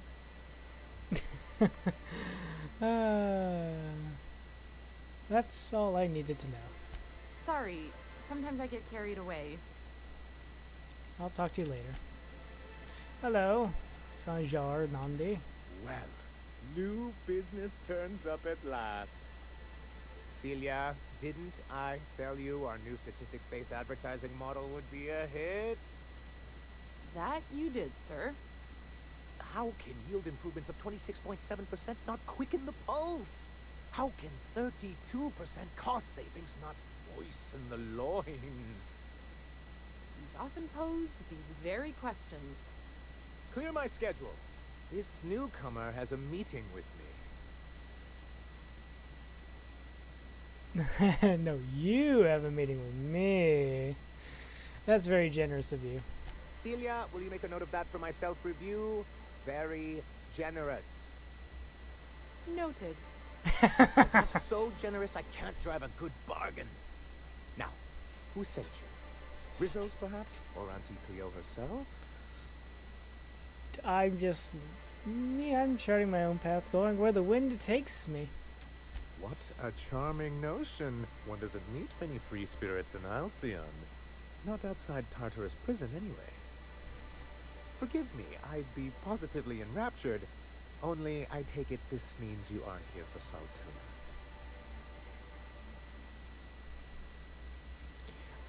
If I have to eat one more weird science project passed off as food in this sprat fucked little Winnie, I am going to stab someone. Hey, it could always be both. Now, there's no need to humor me. I'm used to this particular letdown. Seems like you're having a rough time, Mr. Sanjar. Are you doing quite all right? Oh, don't worry on my account. This is merely the latest in a long line of professional erotic and athletic disappointments. I had hoped that livening up our advertisements with enticing figures would draw the other corporations back to our bosom, but it seems we're back to the drawing board.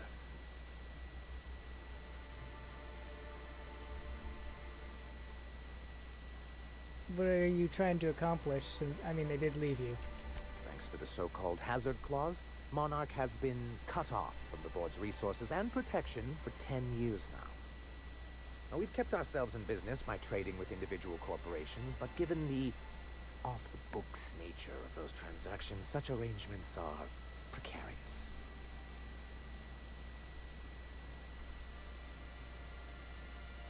And you're tired of scraping and scrounging? Yes, freedom is a tempting ideal, but a rather costly paramour. Exactly. Intellectualism fuels the train to mankind's future, but the tracks the train runs on are forged from practicality. Mr. Vicar, I don't want to be rude, but I don't think that means anything. Yes, it's as though the good vicar has plucked the very words from my brain. So what do you mean to do about it? Well, Mr. Nandi here has a rather ingenious plan to get MSI restored to the board. On our terms, mind you. But will that help the people here, Mr. Sanjar? Keep them fed and safe? That's precisely what I'm trying to do. And if our advertising scheme hasn't borne fruit, then perhaps it's time we took matters into our own hands. What's the plan? It's a two-pronged approach. The first part involves seeing Stellar Bay properly defended.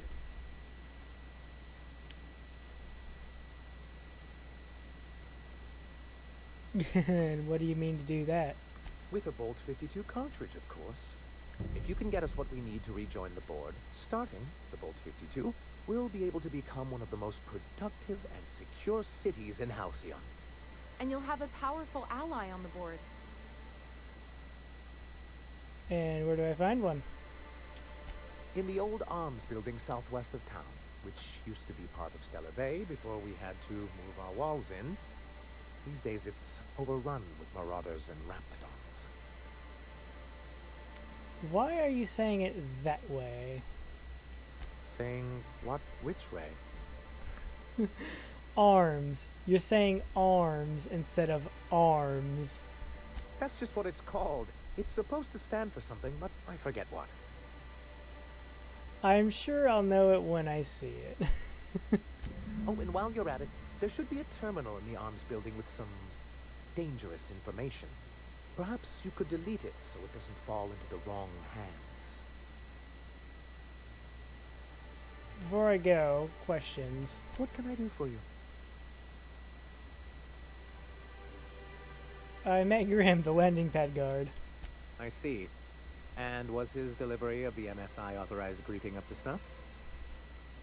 He did a bang-up job. Well, that's excellent. I'll see that your feedback makes it into his review. What else can I do for you? He's a fucking moron. I have a question about MSI in the good old days. Then it's good that I keep such meticulous notes. How did you get kicked off?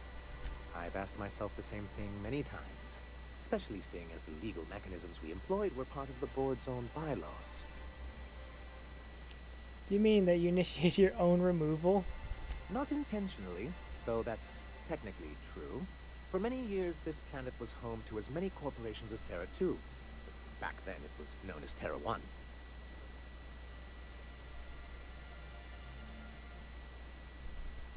And what happened? As you may have noticed, this planet has more than its share of hazards.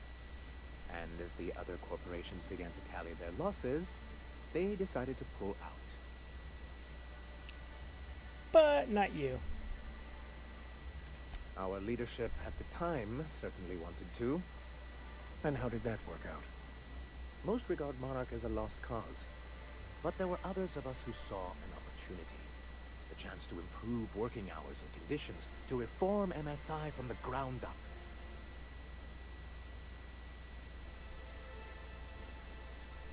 How forward thinking of you. It's humane, but it's also good business sense. Exhausted, sick, and malnourished workers are not productive workers. Even a cursory review of the data bears that out. I hope you'd treat them nice, whether it was good business or not, Mr. Sanjar. That's what being a community means. Treating people right, because it's the right thing to do. Ms. Holcomb is our endlessly optimistic crew hand. It's good for the captain's morale. A noble thought, Miss Holcomb. Unfortunately, noble thoughts rarely sway board policy. Anyway, we learned of a loophole in the corporate bylaws that would allow MSI to claim ownership of the entire planet once the other corporations pulled out, creating the perfect environment for us to enact these new reforms.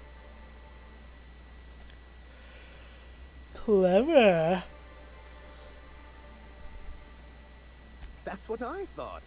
But the senior executives laughed in our faces and insisted we'd be relocating to Terra 2 along with everyone else. And yet here you are. Yes, some of us stayed behind, and as the most senior executive remaining, I ended up in charge of what was left of MSI. I moved forward with our planned reforms, as well as our strategy to assume ownership of the planet. Yet not long after I renamed it Monarch, the other corporations dislodged us from the board and began an official campaign to paint us as lawless savages.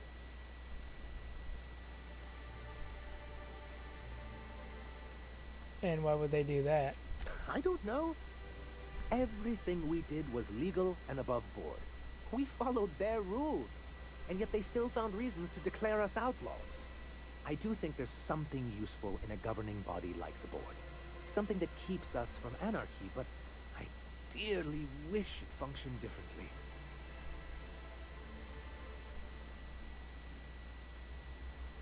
What's the hazard clause? It's a legal provision that gives the board the authority to cordon off any planet or location that it deems dangerous. A necessary evil for the greater good of society. That's exactly how the board describes it. You sound skeptical. Seems like, you sound skeptical. Monarch may be dangerous, but it's hardly the wasteland the board describes it to be. Whatever the board's goals, the greater good has little part in it. And what exactly you want on the board? Why wouldn't anyone? They own nearly all the resources and infrastructure in Halcyon. Without the board, chaos would overtake the system.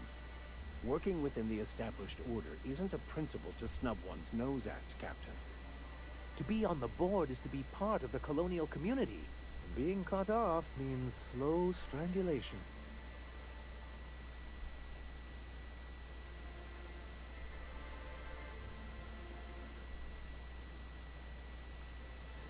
Is it worth going back to the rough treatment? I'm not a man to put pride before progress. If membership on the board can ease our hardships and provide us with opportunities, then that's the path I mean to pursue. Besides, I'm hopeful that additional leverage on our part will allow us a more equitable relationship. Leverage? Don't get ahead of yourself, sir. Yes, it'll be easier to explain once we have the Bolt 52.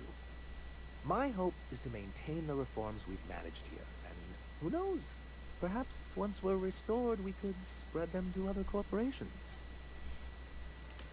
Alright. What can I do for you? Bye-bye. I'm looking for an information broker. Hiram?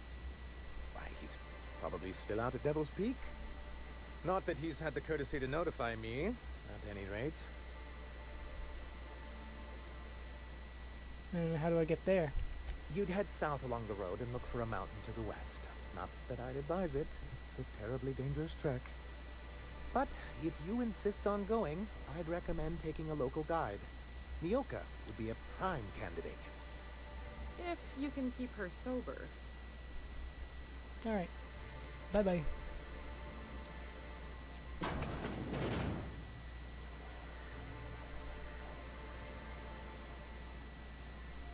Examine.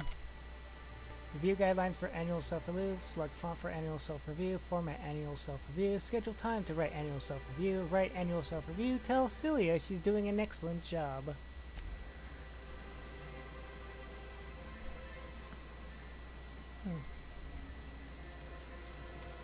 Monarch Stellar Industries, I assume.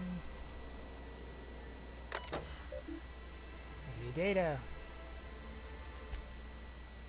Summary report on conditions within Stellar Bay. Productivity has continued to improve since relaxing MSI's old restrictions and making allowances for employee benefits such as time off for illness. Personal leave, 24.9% reductions in shift length and 52.3% more positive feedback. Fishery output is up 15.2% this year, showing a contending but slowing growth trend. Decreased gains compared to previous years are likely due to deterioration of materials and morale, occasional shortfalls in our supplies, and gradual loss of personnel to marauders, 7.2%, hostile wildlife, 10.3%, and iconoclast recruitment, 17.4%.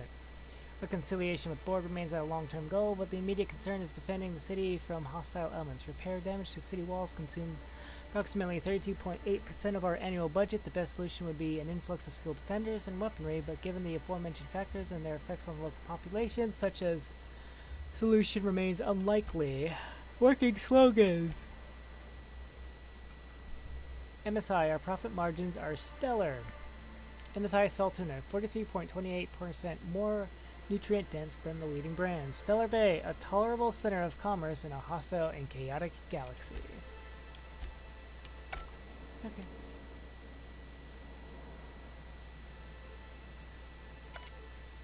Notes for revisions. Your report looks excellent. The numbers are front and center, and you highlight our recent production gains nicely. One small adjustment. Could you increase the page margins by 17.3%? I want them to match the formatting of our other reports for maximum readability.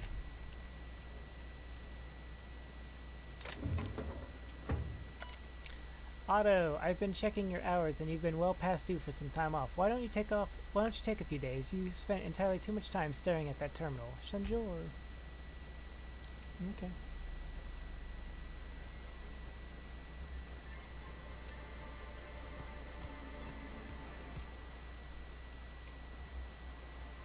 Here's the bar.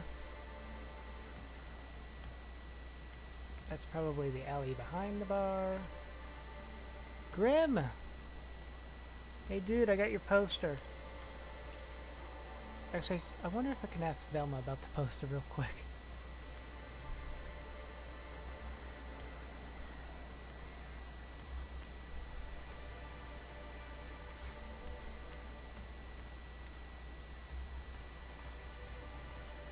I hear those rich people in Byzantium pay a handsome bit for rat musk. Bet they also pay to make it stink less. Supposedly, it makes you more attractive for, you know. Trust me, no one's going near you like this.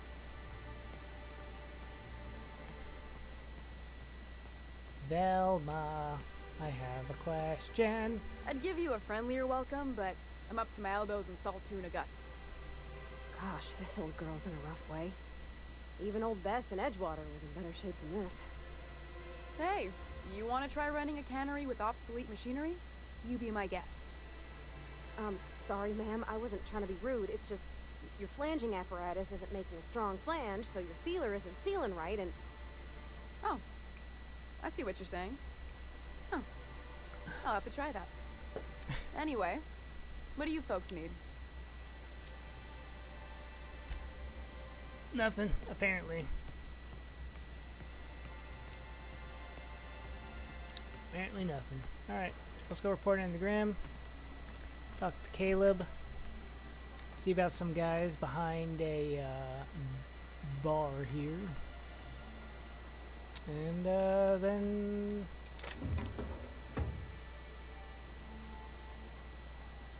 Bang! You're dead. Bang! You're dead. Grim! Have you had time to check on that poster yet? I keep wondering if it's come in. Here it is. Would you look at that? The Rizzo's logo is nice and bright, and you can still smell the ink on Mr. Holcomb's signature. I can't thank you enough. Still, you can have the bits I was going to spend at the bar this week. And you know what? Take my old tossball blocker, too. Never get the chance to use it these days.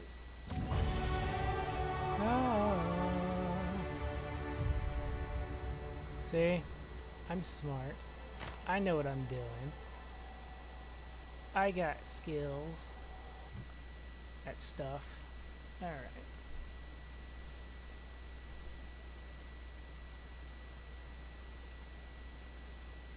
Okay.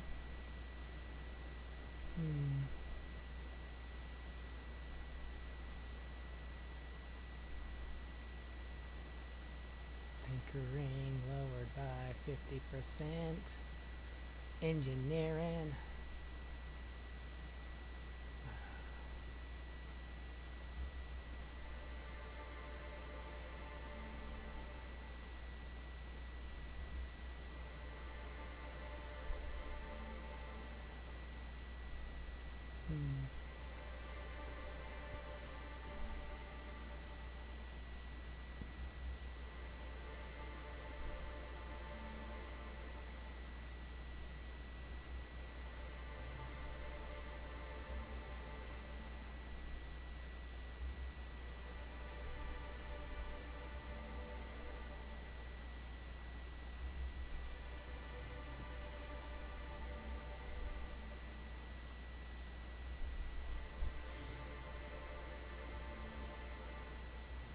Okay.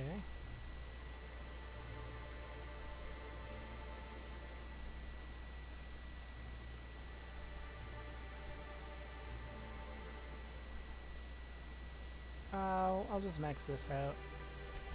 I don't have to worry about it anymore. Apply. Journal.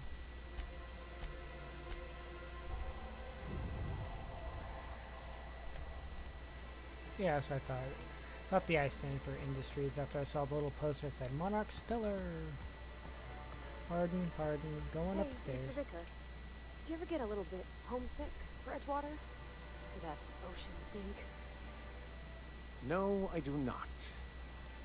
You're supposed to say yes and go on to explain why. I just want to have a conversation. Of course you do. I know that mood. I know that feeling. Hello, sir. I just want to talk. Why don't you grab a chair? Sit a spell and revel with us. I have spoken to Velma. Got an update for us? We can't afford to sit this out for too much longer. Know what I mean?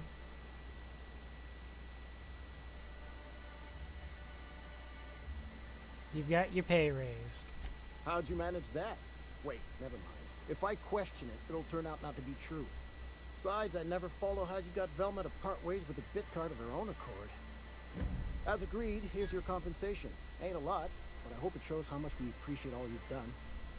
Now me and my friends here better get back to work before Velma blows a fuse.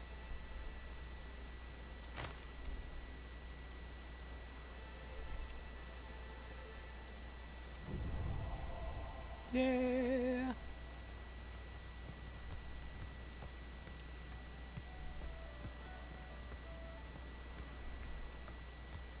I wonder sometimes what they're doing on other colonies. Uh-huh. Think they're watching the same serials, following the same tossball game? Mm-hmm. You're not listening to a word, are you? Look, my back aches and everything smells like fish. I just want to enjoy my beer. Yeah, can a lady enjoy a beer? I believe... Oh, Sebastian, hey. I have a question. You look like a man who's looking for some mostly fresh animal parts? Let's talk Celia. Huh. I haven't seen her in a few days, but I've been meaning to ask her how that Raptidon acid is working out. I hope it's working okay, because no one else really seems interested in this stuff. She likes you. Nice of you to say. I like her too. No, I mean she really likes you. And I gotta admire anyone with her passion for canid hides. But you don't have to butter me up. Since you've got so much in common, maybe you should let her take you out. Wait, I see what's going on. She put you up to this so she could get a discount, hmm? Oh, no, that's not it at all. She's smitten with you. You smited her. Smoked? Smooth? Don't get me wrong. I'd like to give her a discount. She's a real fine lady. Always talks nice and slow, so I understand. But if I give her one, I won't hardly make a bit, on account of no one else having any use for Raptidon tongues.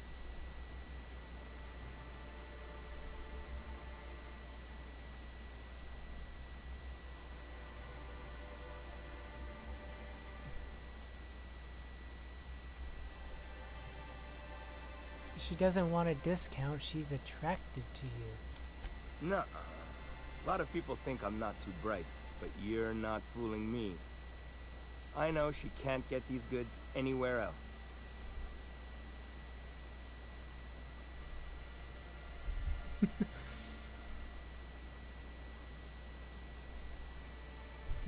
You think she needs the stuff? She needs the stuff she buys? She just wants an excuse to talk to you. Come on, that's crazy. No one would do that.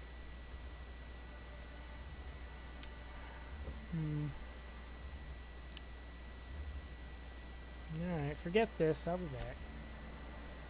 What can I do to boost my stats?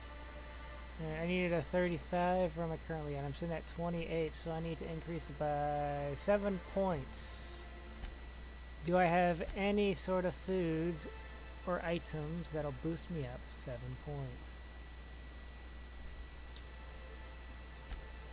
You know, maybe if I didn't sell some of that stuff immediately.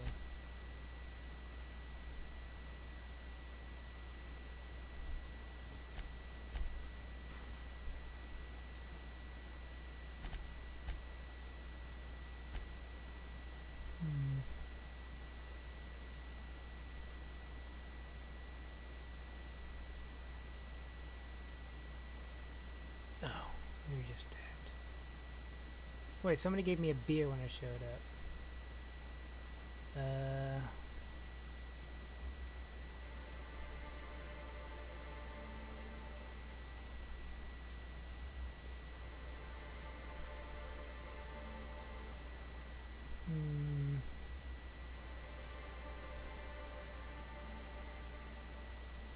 Never mind.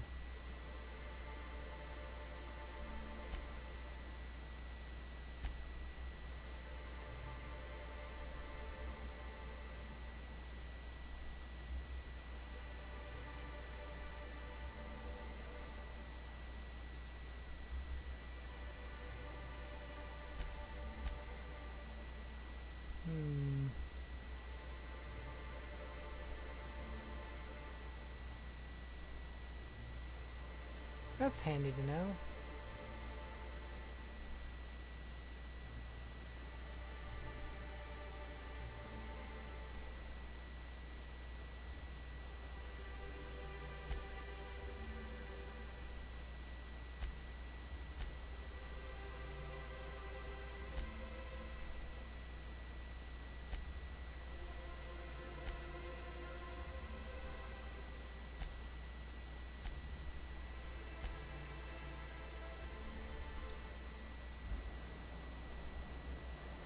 Persuade him with your words of wisdom. Alright, what do we got? Oh yeah, that's right. There's a quest. A man's been killed in Stellar Bay apartment. Wait, what is this?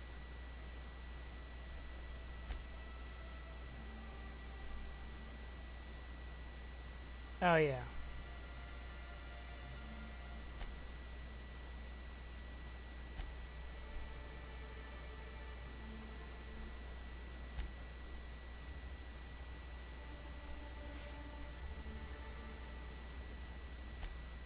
Sylvia is the key to figure out what happened to him. Nosebleed his friends. Down in an alley behind the yacht club.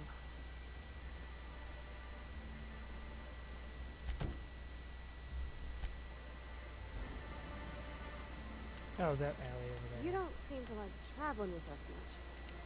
Why in the architect's name would you say that? It's just that you're real grouchy. Kinda all the time. I'm not grouchy. I'm just irritated by inane questions. Yeah, see, when you say it like that, it makes me wonder. They both have good points, but... Oh, hey.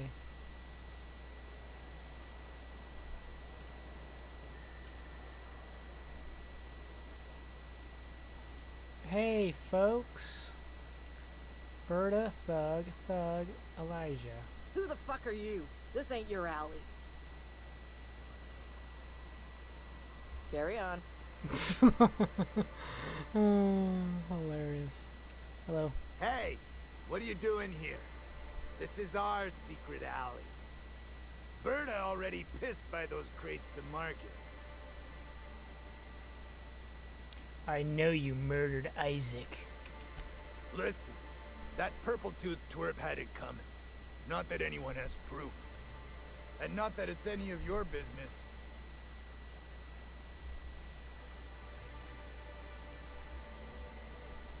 I found your toss ball stick. How? That was supposed to go out with the next batch of salt tuna. What are you suggesting, pal? You're finished. You bully people long enough. If you know what's good for you, you'll clear out and never come back. Fine. This pissant town ain't worth it anyway.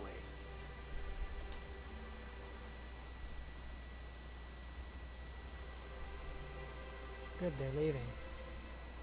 That means this is mine now. Quietly now.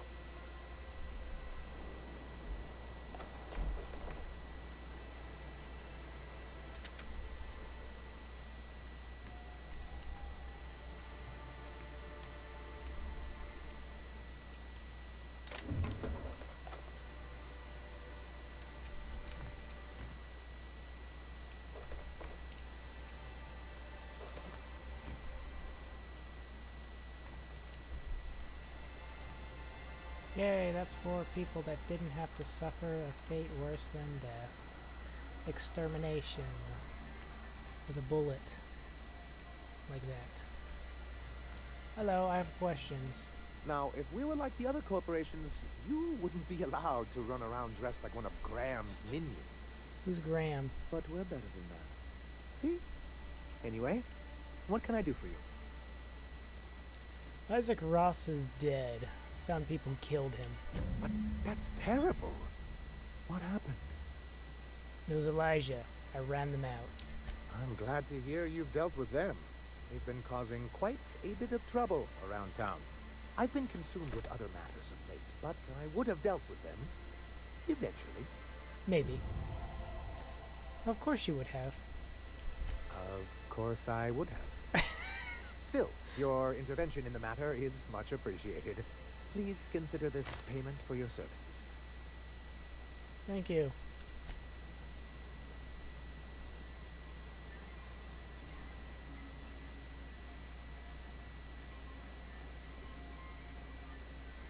Right here. What if I go bang? Do you trust me, Vicar? How about you, Pavardi? Do you trust me? Do you trust me?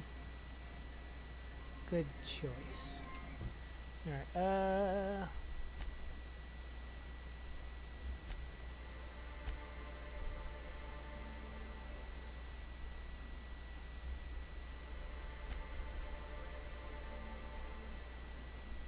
okay.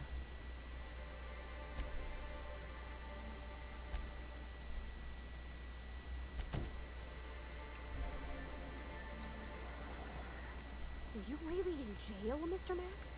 And you were our vicar? Yes, but as I've repeatedly said, I was assigned there as a vicar. I was not a prisoner. I just can't believe you'd lie. I was not lying. It had no bearing on my ability to minister to my flock, and was therefore not worth mentioning. I'm sure I am absolutely 100% sure of the words that are coming out of your mouth, Vicar. What's that smell coming out of Celia's apartment? Probably whatever she bought from that guy who sells animal parts.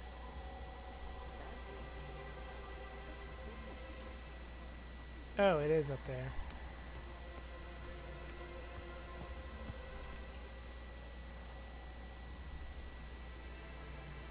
You. You again! You've really got to stop doing that! This time, I'm here for a reason. Why is everyone in this town so jumpy? Jumpy? Who's Jumpy? I'm not Jumpy! I'm looking for Braxton. Braxton? I've never even heard of a Braxton. Got nothing for you, sorry. Why are you acting so paranoid? Paranoid? I'm not paranoid? By the void, do I seem paranoid to you? Just tell me where Braxton is. Then you'll leave me alone? He told me he was delivering to this house in the ruins south of town. Whole family had fallen sick and he had some meds on hand. So maybe look for him there? That's all I needed. Hope he's okay. We should hurry, Captain. And there's nothing else in town besides the passion pills. That's fine. When...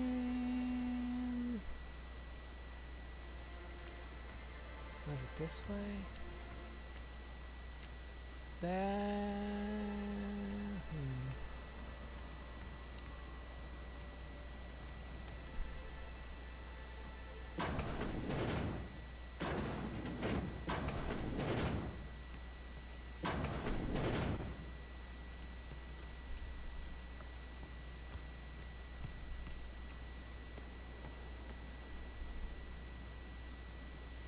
Yeah, that's right. I remember that now.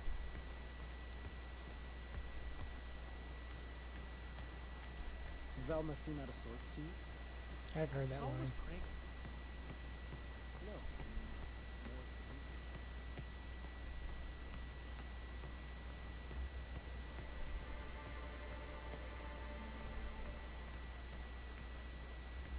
Anyways, there's this thing. Let's investigate this. Terror on the frontier. A mysterious stranger threatens your life. 2 bits. Volume 65, issue number 2. Hello.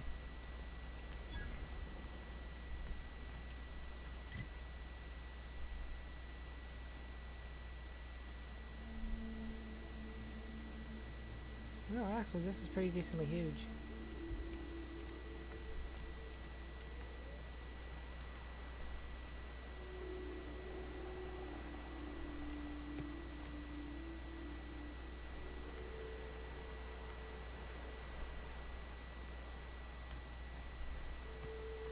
Now let's go defeat some megalodons. Hold on to your hats, children. This ride is about to get ugly. You reckon the smell ever goes away? Maybe the wind off the sea helps.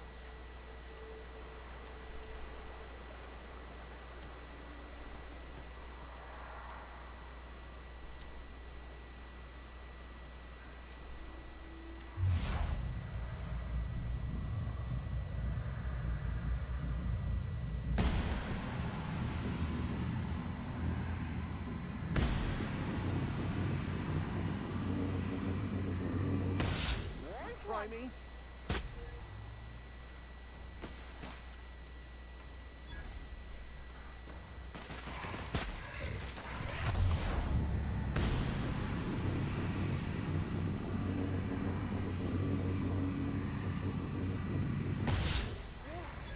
Look at us!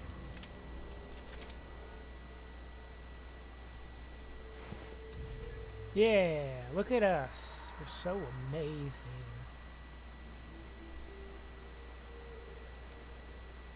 I was about to say, oh, interesting.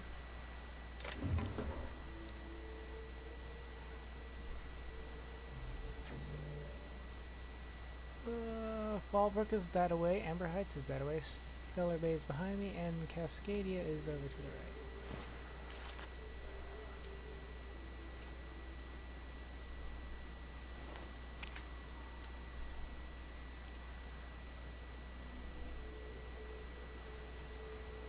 Oh, hello.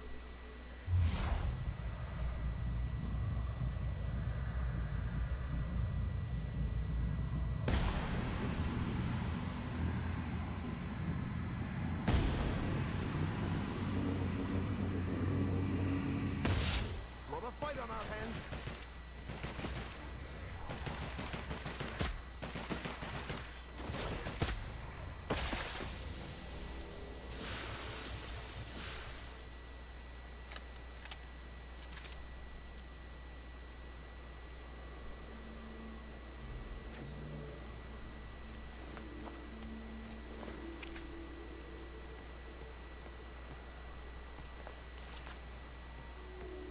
See a little thing there. And there's actually an interior, so it works.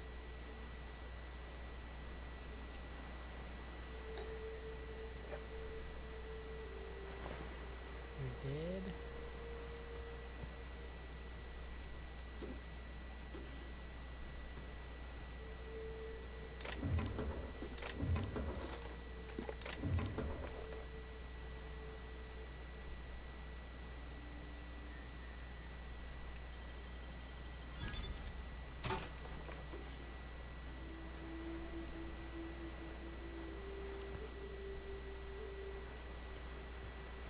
And what's upstairs?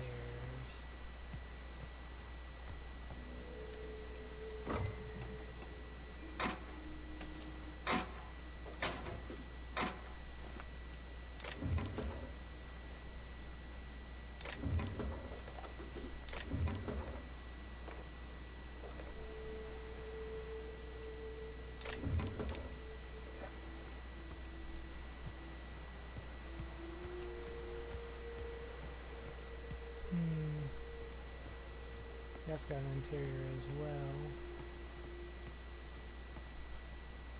Oh, this is a little Vicar place.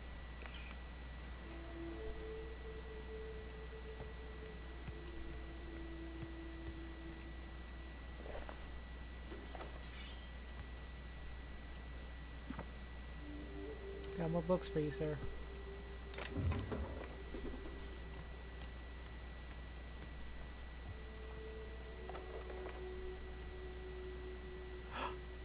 A nice hat.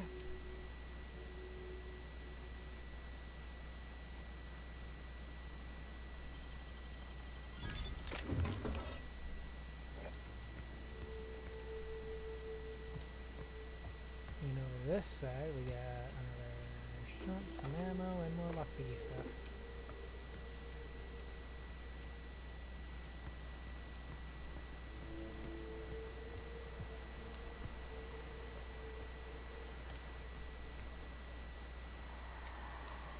Easy does it.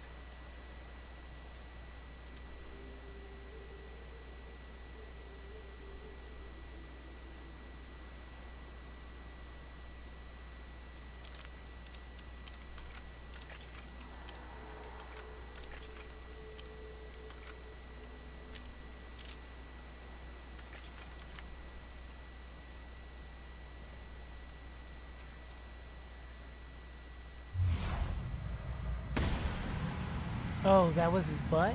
Didn't realize that.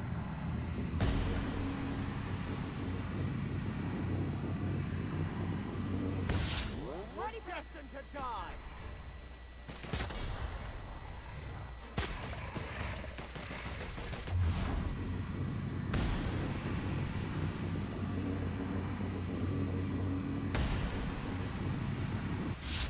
Rest with us.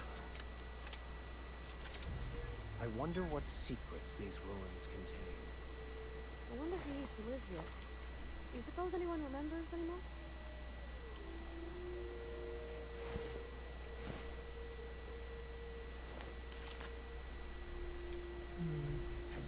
That's no interior. This definitely has an interior.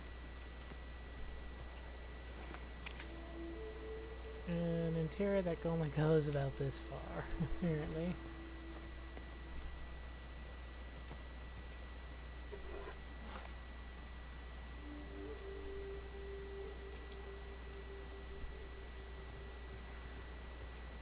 Sorry, I have really not been looking behind buildings and such, but oh well.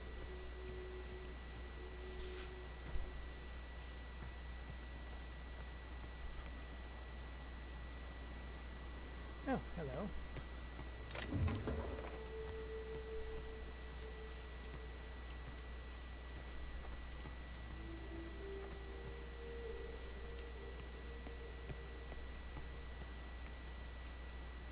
Alright, inside the Mathur residence, I suppose.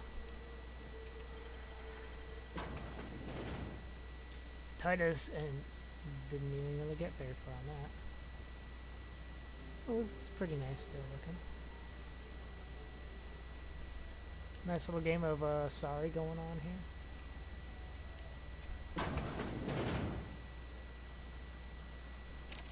A visitor? What an unexpected surprise. Please, come in. Come in. I, for one, welcome a reprieve from our travels. That is, if you'll have us, kind sir. That's the spirit. Now come in. Make yourselves comfortable.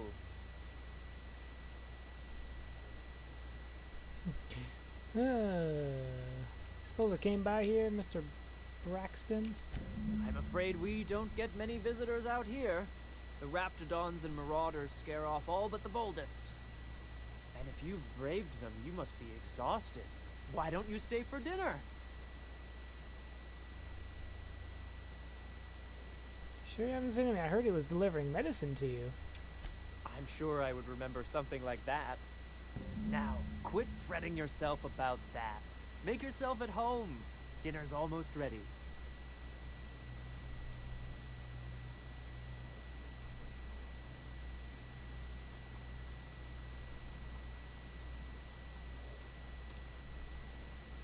Oh, hello there.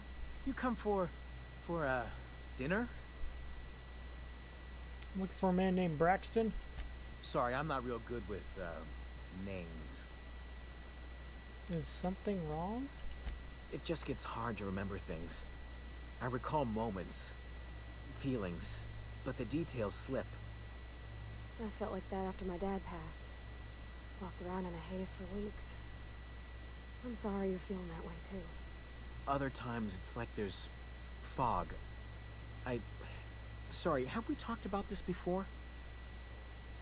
Maybe I can help you. That's nice of you. I usually feel better after I eat. Mama said dinner's almost ready, huh? Leave you alone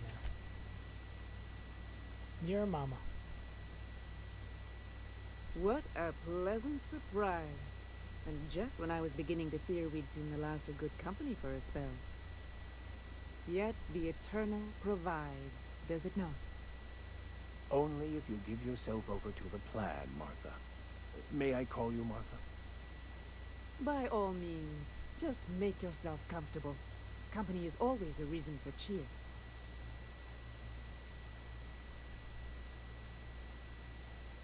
If you're so eager for company, why live all the way out here? The Eternal does not desire that we huddle and hide, crowded in by walls. We all share the spark of the divine, and we were made to spread it across the stars. Out here, we are free, and even apart from society, the universe provides for us, as your being here proves. What do you mean by that?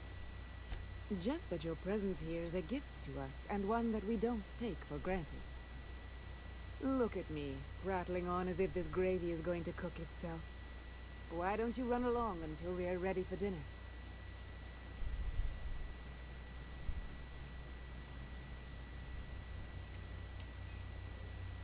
I'll go upstairs if you don't mind.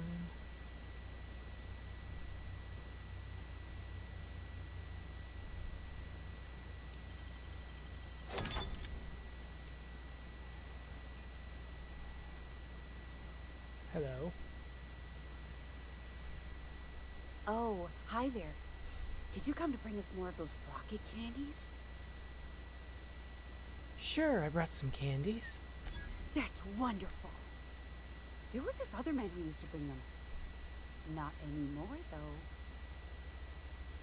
Was his name Braxton? Or rather, why isn't he bringing you more rocket candies? He said they were making us sick. Mom and Papa got real mad at him for that. They went to have a talk with him. Afterwards, they said he wasn't coming back again. What can you tell me about this man? Mama and Papa said he came from the city. When we got sick one time, he brought those candies to make us well again. And they worked. Now we feel better than ever. Mama says they're a gift from the Eternal. Was his name Braxton? I don't know. I'm not really supposed to talk to strangers. Alright, I'm gonna leave now. Okay.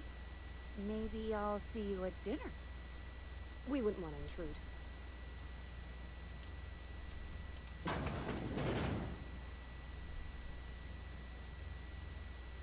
Levi Mather's Poetry Journal. Private. Do not read. Sunrise. The sun crests on the horizon. It's round, soft, and warm as the lump on a cysty pig. The day is fresh and alive with possibility. Trees. Ever reds rise from the ground, glistening and triumphant in daylight. They remind me of that life-caring grow, even here amidst the dust. Sky. Monarch 1 grows large and dark, like a mouth that eats the sky. Oh. I tried to think of words I had to describe it, but something dark swallows them too. Hunger. There is an ache sharp in my stomach. Hurts all the time. Food makes me sick. Water makes me sick. Always hungry, so I can't think.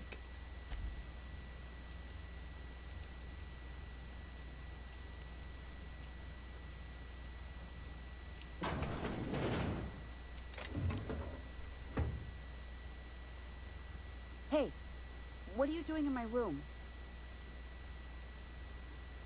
Sorry. Liar! You're trying to steal the last of my rocket candies, aren't you? Your rocket candies? The ones that come in a bottle with a rocket ship on it. Like the other man used to bring. Calm down, I'm leaving.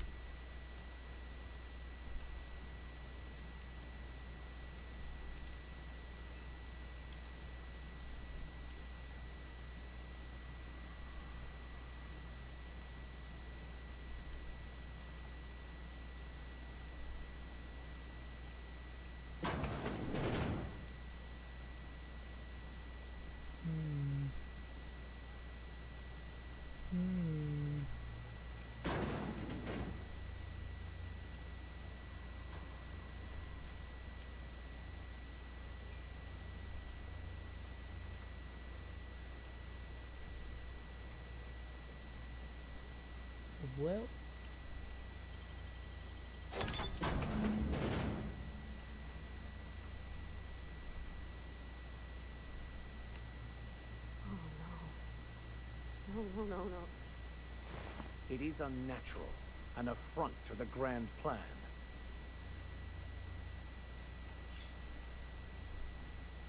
Alright, Braxton Heck has employed the MSI Fishery and Velma Ballard as his supervisors.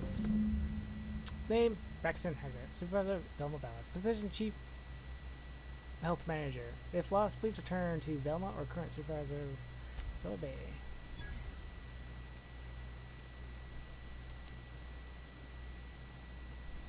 Right. Well.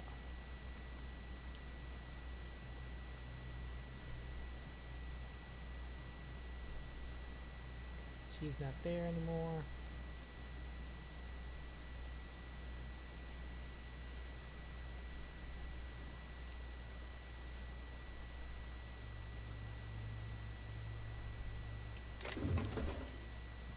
See, I didn't take her rocket candies.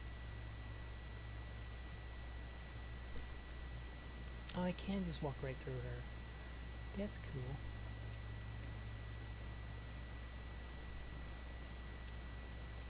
But what's this?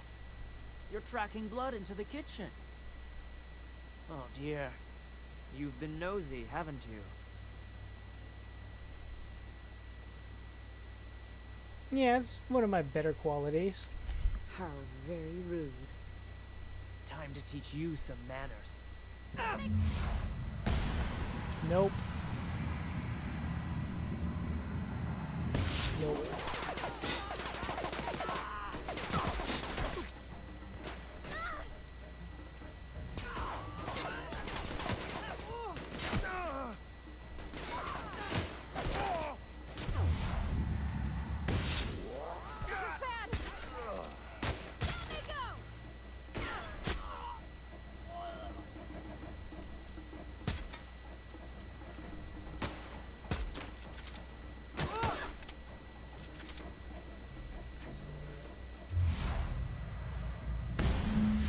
How many others do you suppose they killed?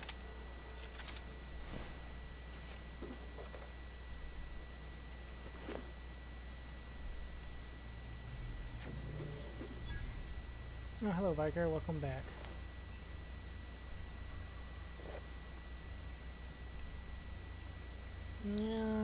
Probably.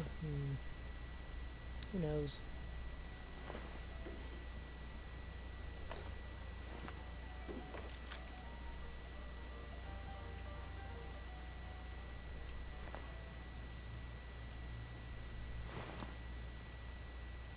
Oh, that's cool.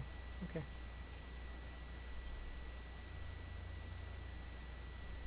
Oh wait, what's up on that balcony space? I never checked.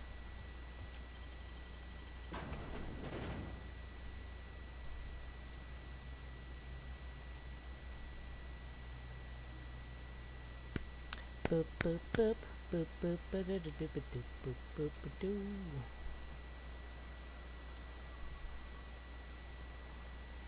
No, nothing, huh? Whee! I can jump it. Aha, see? I'm a magic. Except that part. That's not magical at all. Okay, so that's that.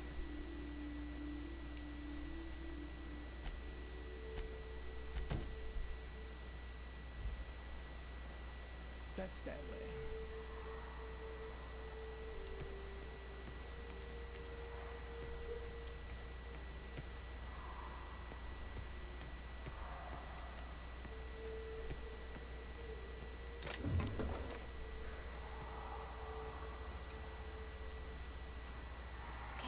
Keep it quiet.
Vardy, did you kill something over here?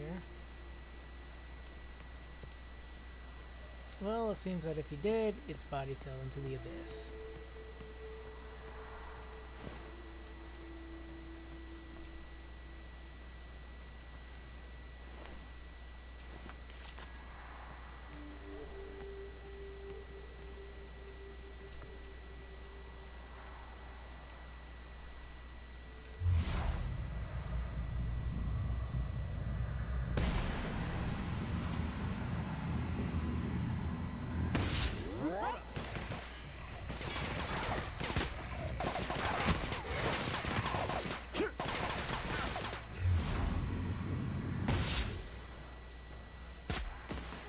We did it!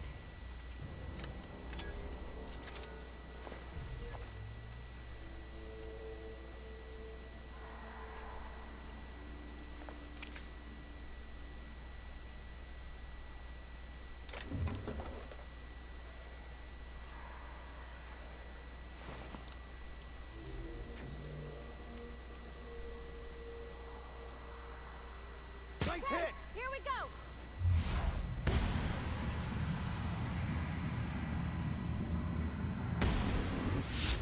One down!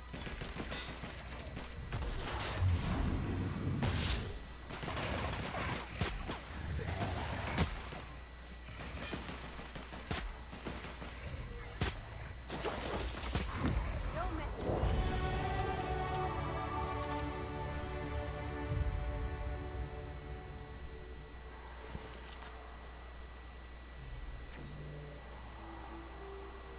Feels like the old bits outside of Edgewater.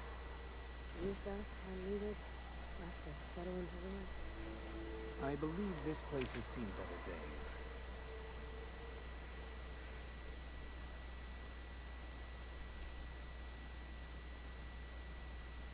There's a crate up there. Why would there be a crate up there?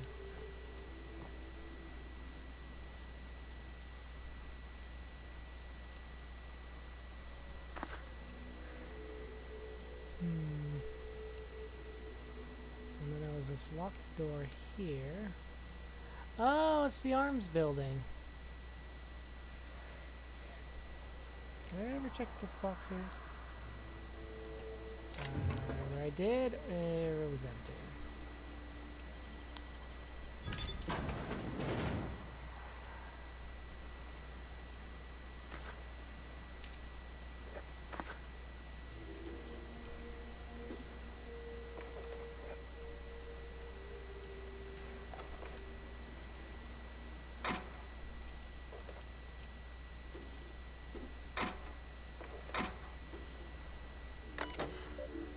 View executive reviews.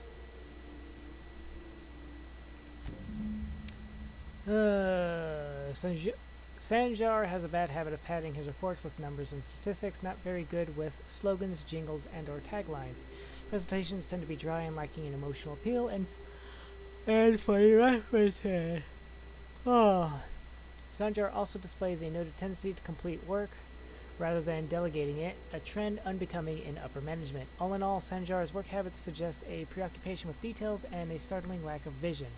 We cannot recommend him for further advancement. Needs improvement in the following areas: interpersonal communication, brevity, delegation, idea.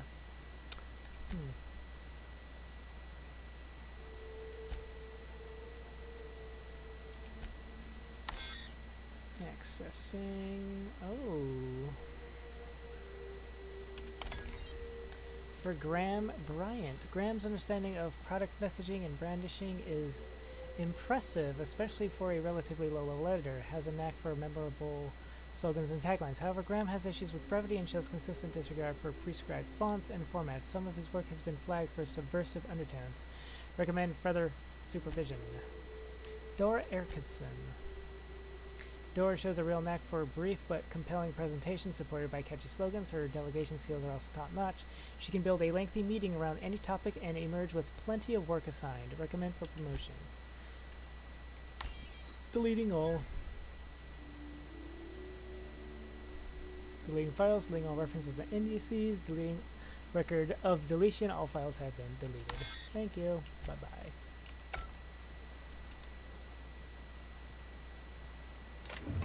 Mine.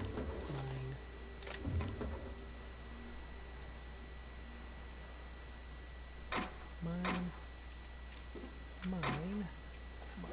Alright. Time to check out the second floor. You guys are more than welcome to come, or you can stay down there. Oh, you guys can jump. Cool.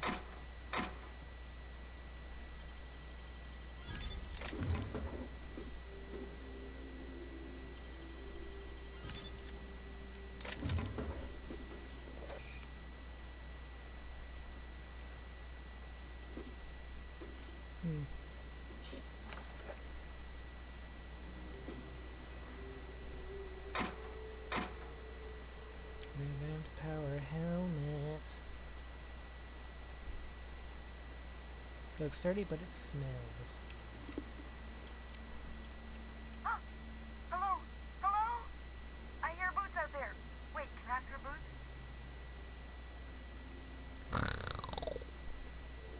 I don't think they figured that out yet. Who are you? Oh, thank the Eternal. I'm Huxley. Hux if you're lazy. I'm stuck. My friends and I were scavenging here, and a Mana Queen showed up. Then Raptidon, who's a void-blasted mess. I ran in here, and, now the door's locked. Little help? You got locked in. How? Easier than it sounds, alright? Next time you get chased by Raptidons, you let me know the rationality of your decisions. Well, I need to get into that room. Phew. Thanks, mister. My buddy had a key, but I ain't heard him in a while. He locked me in here and took off. Probably got lunch. So look for a dead guy, I guess. Or a rat. Maybe it's in a rat belly. Gross. I bet I could get through this lock. Seeing as you're trapped, you might as well answer a few things for me. Sure. Pete's not answering questions. Who are you? Huxley. I'm an Iconoclast runner. The Iconoclast runner. Fastest we've got. Ain't a Raptidon on this void-forsaken hellhole that can catch me. I'm sorry. Put me in a tiny room like this and I'm liable to flip. Not keen on tight spaces, you know? Tell me about the Iconoclasts. Oh, that'd be my people. Graham and Zora and Milton, and I really miss them. You gonna let me out of here? I want to get back to Amber Heights. So, get locked in closets often? My buddy locked me in here. I told you that. It was for my safekeeping, on account of Raptidons wanting to munch on my head. But, I mean, okay, yes, fine. I get myself into sticky situations. It's just part of the life, alright? Sometimes you gotta hide in a trash can so you don't get eaten by monsters. Wait, really? I wasn't serious. Oh, neither was I. Who'd hide in a trash can? Gross. I'm looking for a Bolt 52. Any lying around? Probably. I don't know. When I try to read things, my mind gets to wandering about all the things I could be doing instead. Alright, back to the door. Probably. I don't know. When I try to read things, my mind gets to wandering about all the things I could be doing instead. Get me out of here! There must be a way to open it from the inside. What do you mean? It's locked.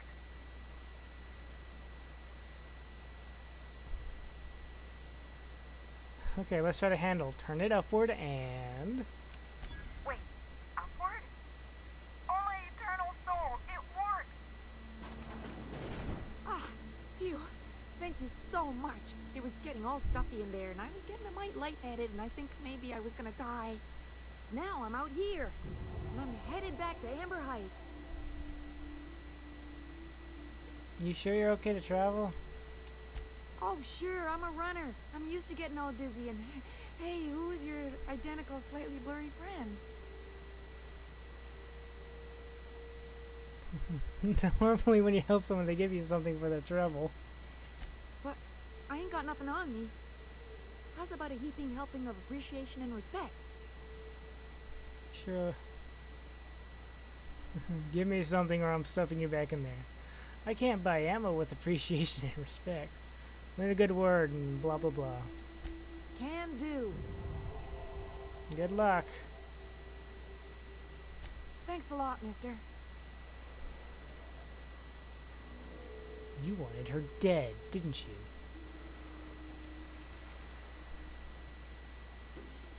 Oh, I found it. And a flamethrower.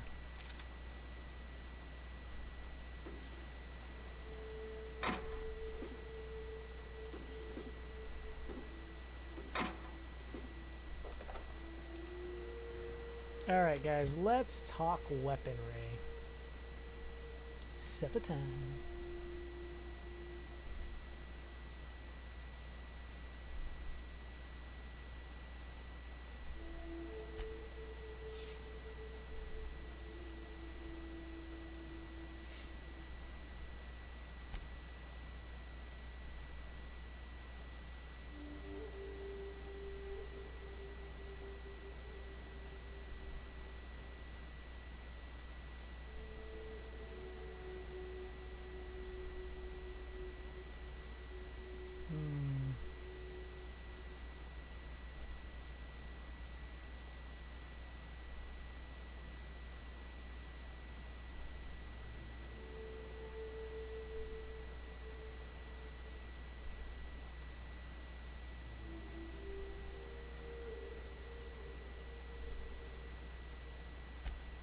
How about you have that? Actually, you can have this instead.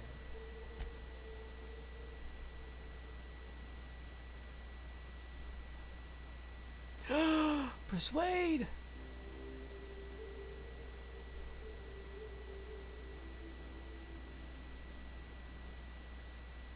Do not lick the armor.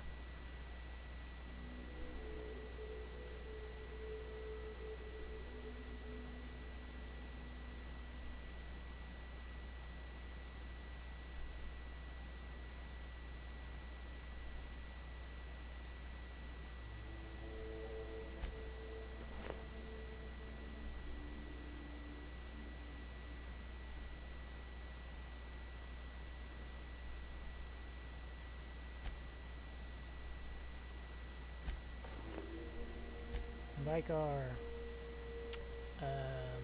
Oh yeah, that's right. That's why.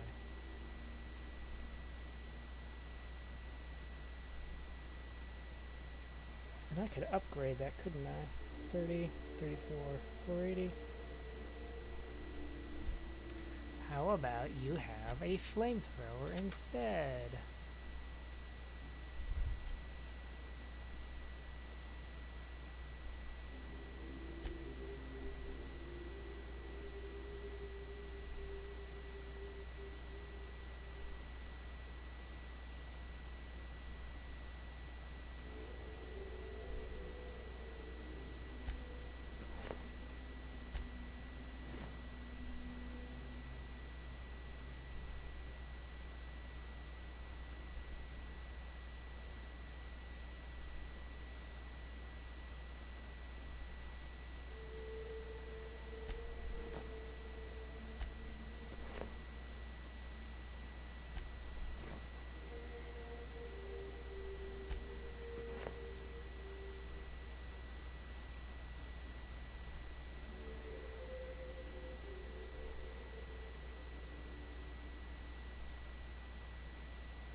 Then there's me, with skills that still need upgrading here.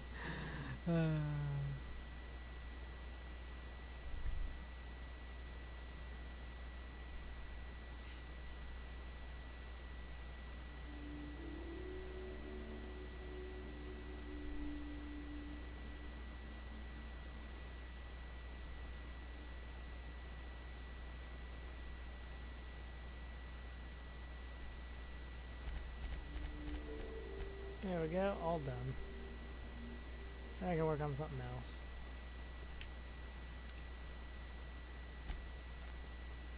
And perky perks. So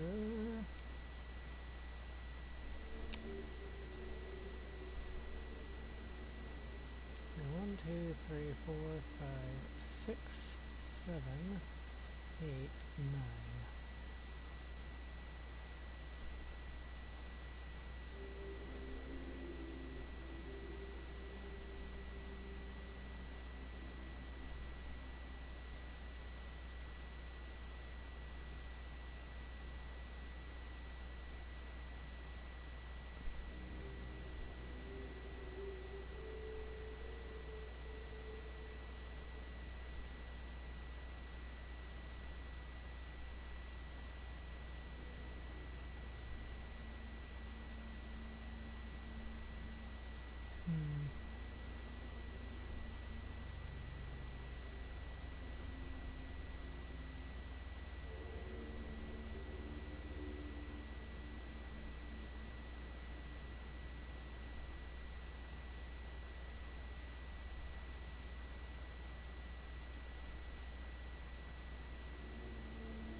I feel like this might be better choice in terms of long term.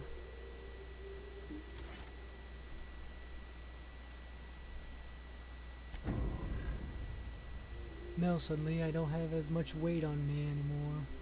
Imagine that. Alright.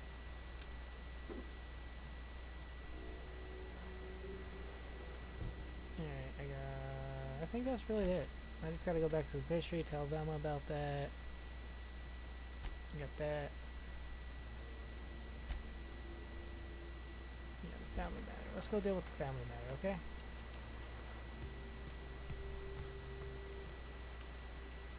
Huxley, do you not know how to jump?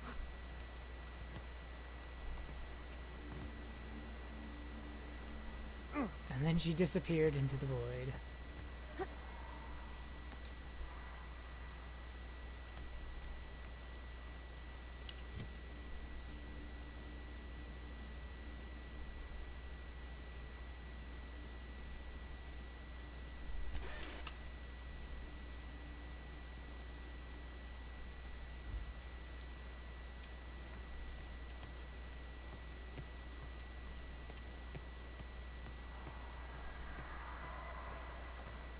That's the way I actually need to go.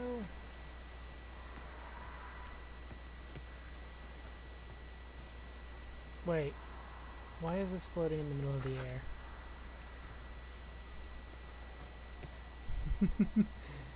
Oh boy. Oh, hello. Got it. Heads down.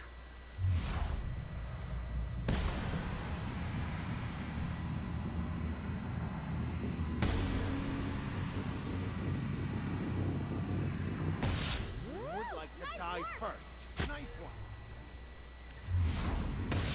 Roy's hit.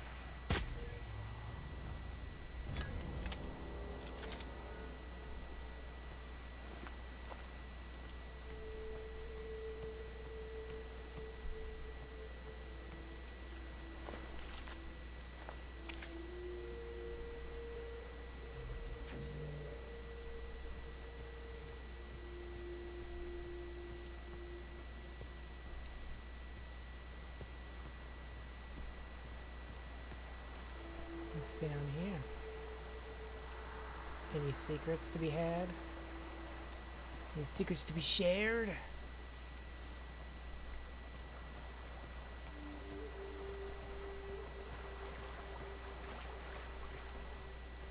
Excellent. Alright, moving on. Okay, so...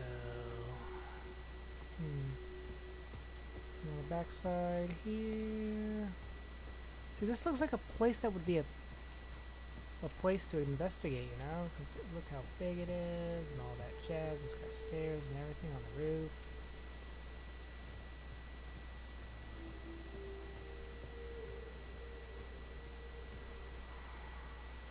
Nope.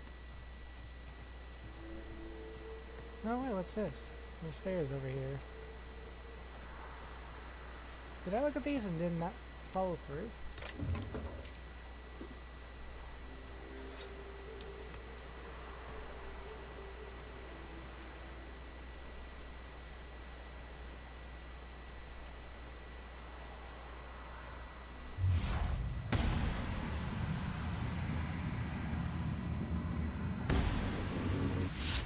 Mess with us.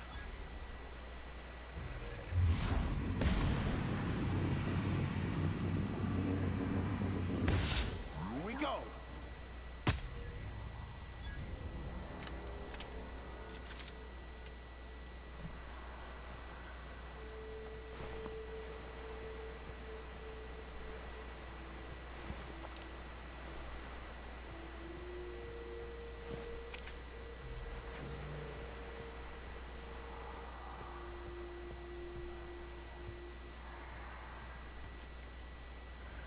Here we go.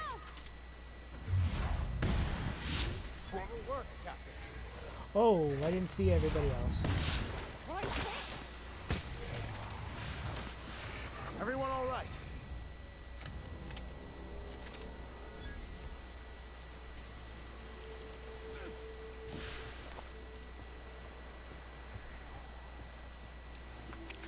Jeez, it's a blessing that that I have such a high sneak rating. Oh, nice silence this.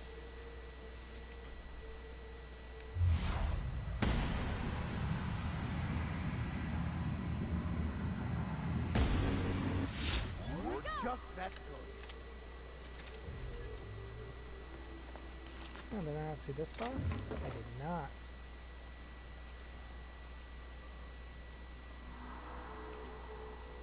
These things are just everywhere. You won't get any mercy from me.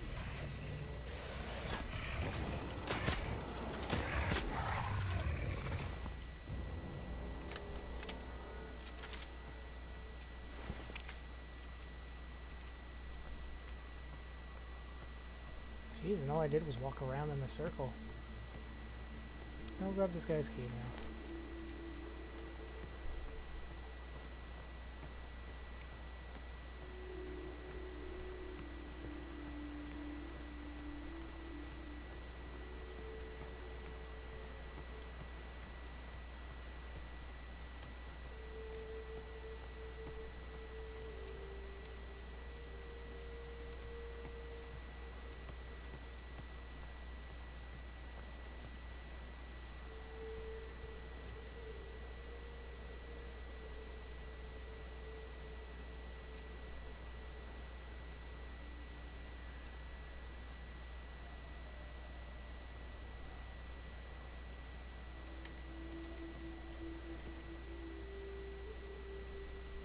Oh, this is the cemetery.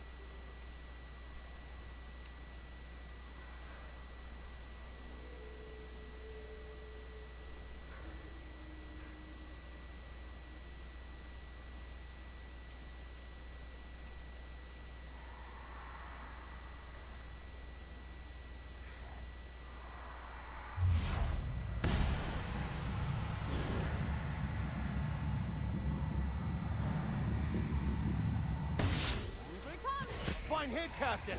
Nice kill.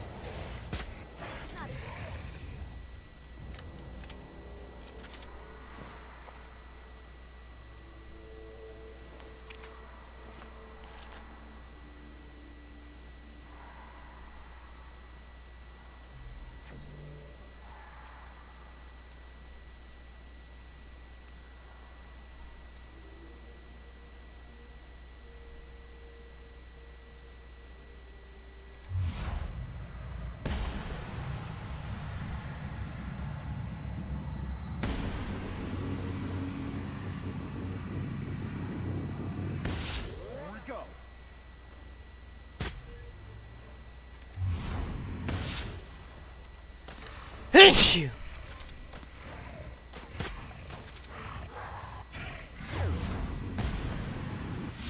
Your death, our survival.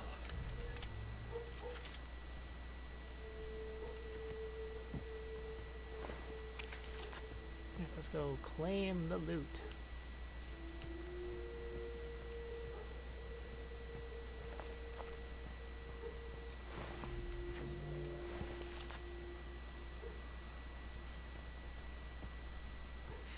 made sense to do it in that order.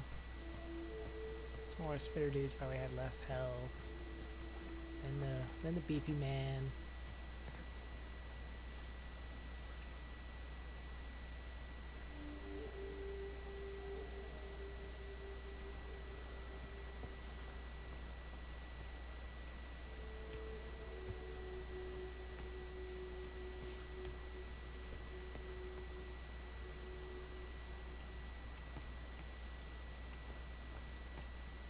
Is this not the graveyard that I'm supposed to be at?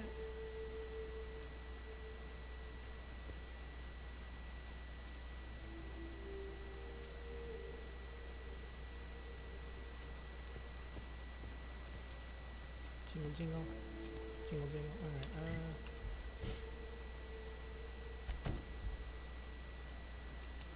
Oh! How did I miss that?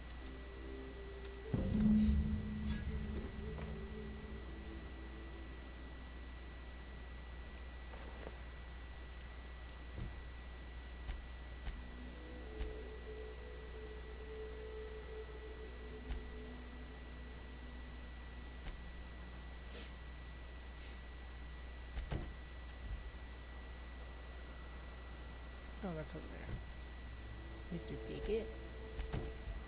We'll go back to the family matter. That's closer.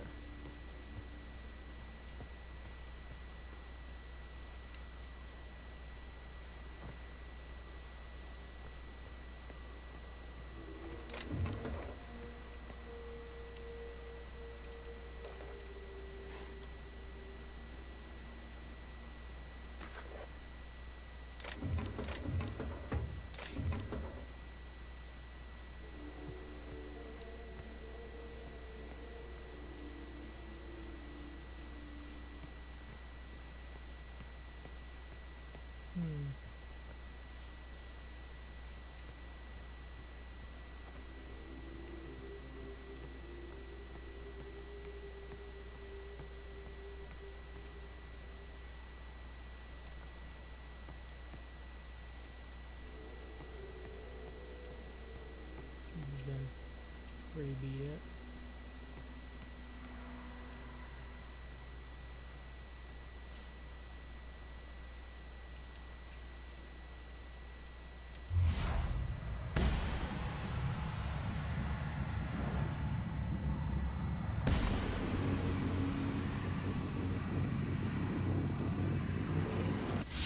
Here we go.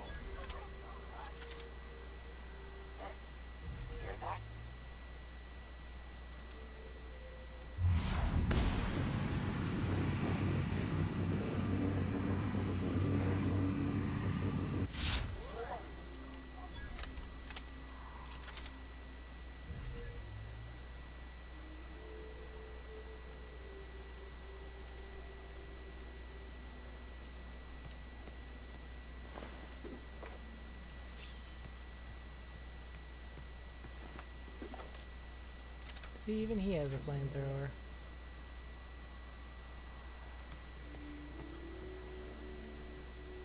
Got it?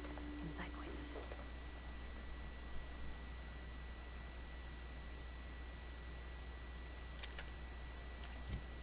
Ultra, you say?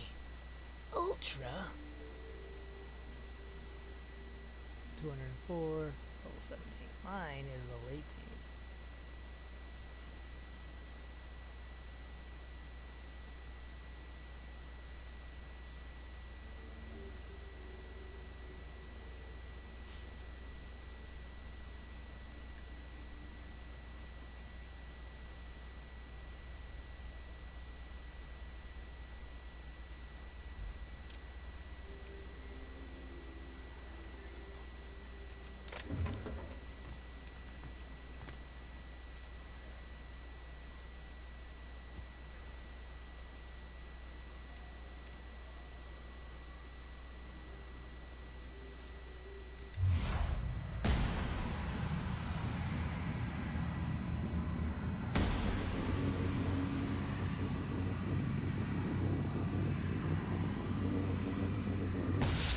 From law, we are unstoppable.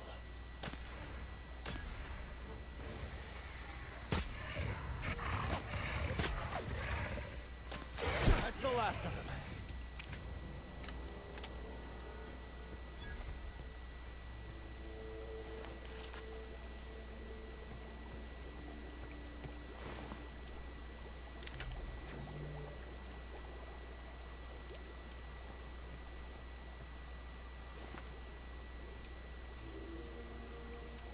Where's the stalker?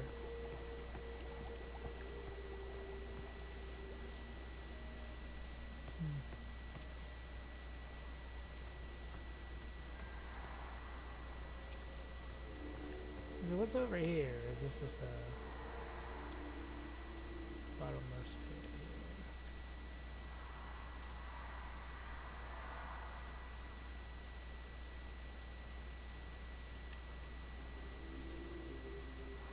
here? I don't see any hostiles. They probably did his little switchback because, oh, we can't afford to, oh. You got him. Yes, I did get him. I'm just chilling out. I'm like, alright, guys, I don't see anybody.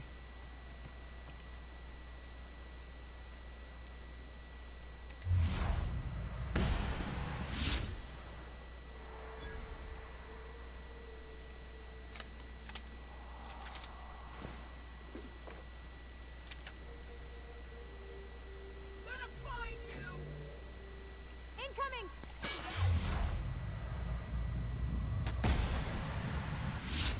One all right?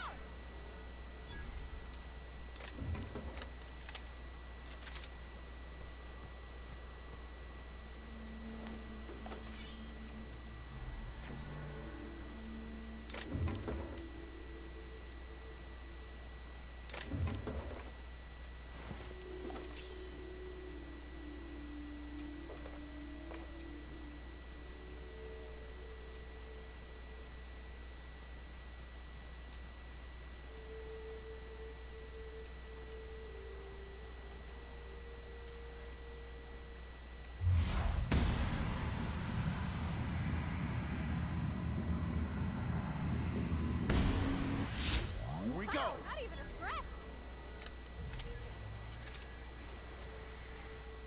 Here we go.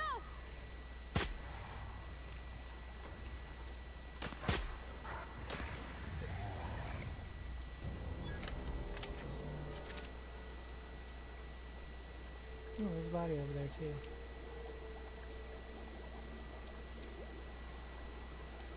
Sorry if the massive amounts of quick saving is a distraction.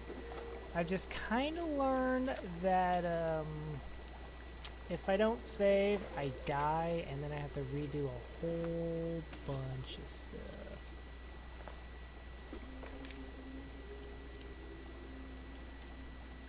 I'm trying to avoid as much backtracking as possible.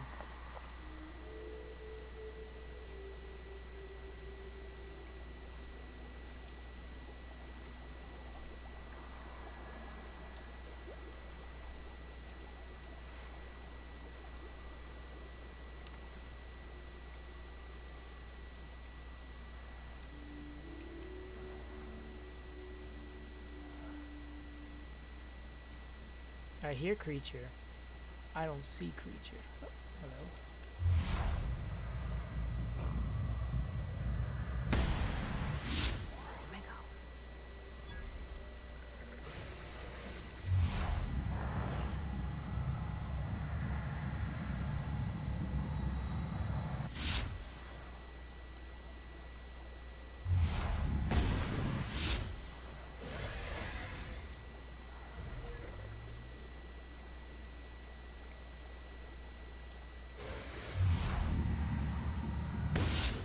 Excellent hit. Fate shines on us today.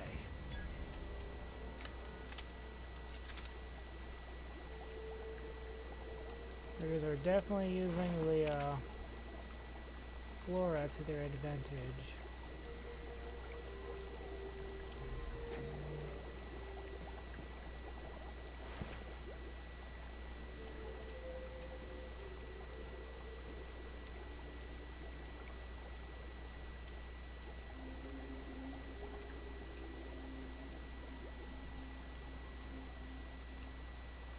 Oh, well, hello there. So there may be a vending machine and or a workbench I can perhaps use.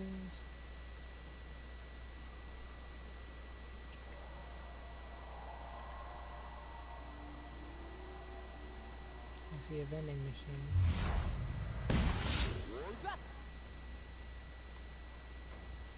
Oh, that's a whole bunch of them.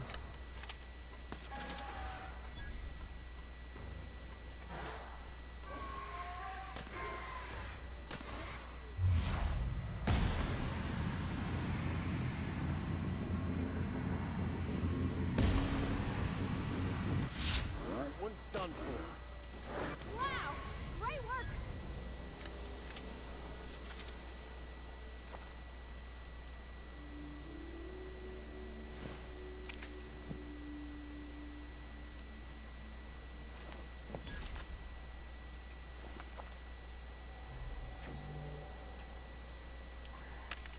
Taste the freedom. Alright, let's solve all that stuff. Alright,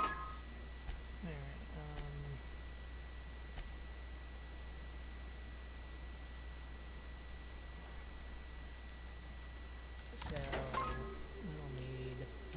I don't need all this Raptidon meat at all.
We don't need that many flamethrowers.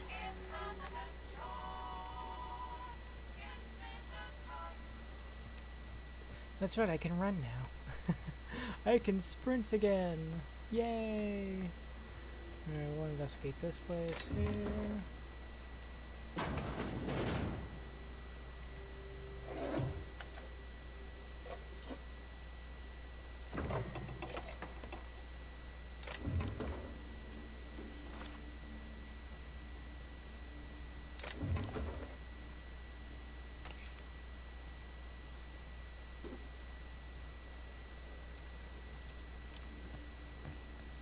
Sorry, I'm so used to other games that you actually have to tell people to move out of your way. They actually have, they're actually solid. You can't just walk through your companions because, oh, that's not very realistic, now is it?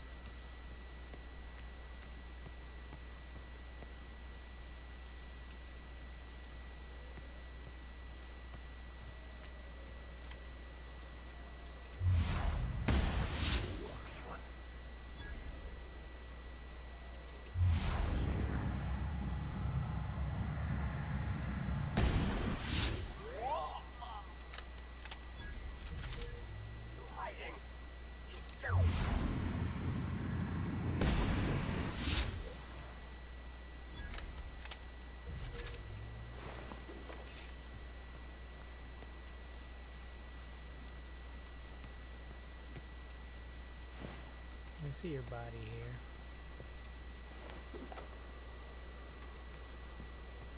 I see this body here.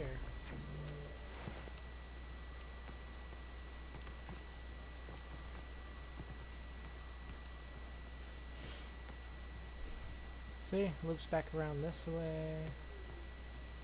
Stellar Bay is that away. Or you could cut across the thing here.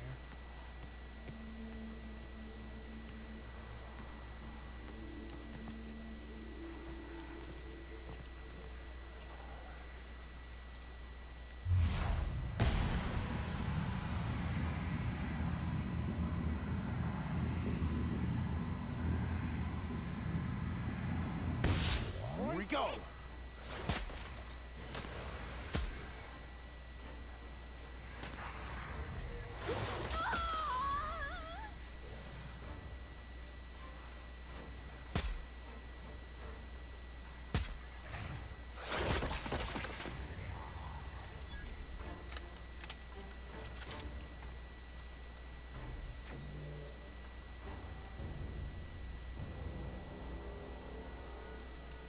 Hey guys, there's an ammo crate right behind us. Did you know that? I don't know if I should bother coming over here hunting down the corpses for loot. Hey look, more loot.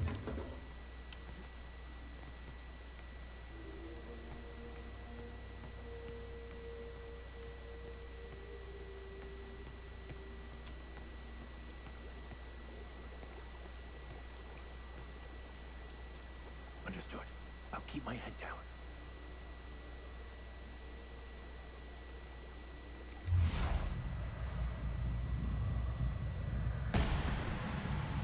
Ah, he's like, what?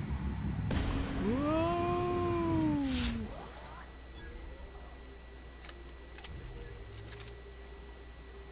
Just the body flying. I'm like, ooh. I'm just gonna, I have no idea what's going on.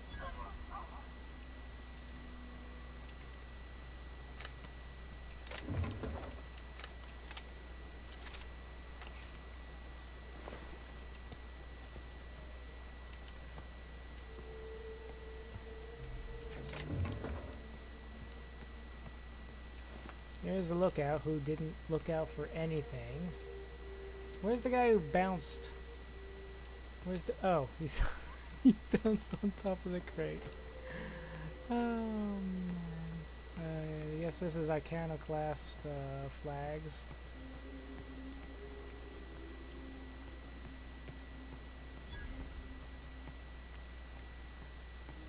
Hammer Heights is that way. Fallbrook and Cascadia are still that way. So, oh, hello.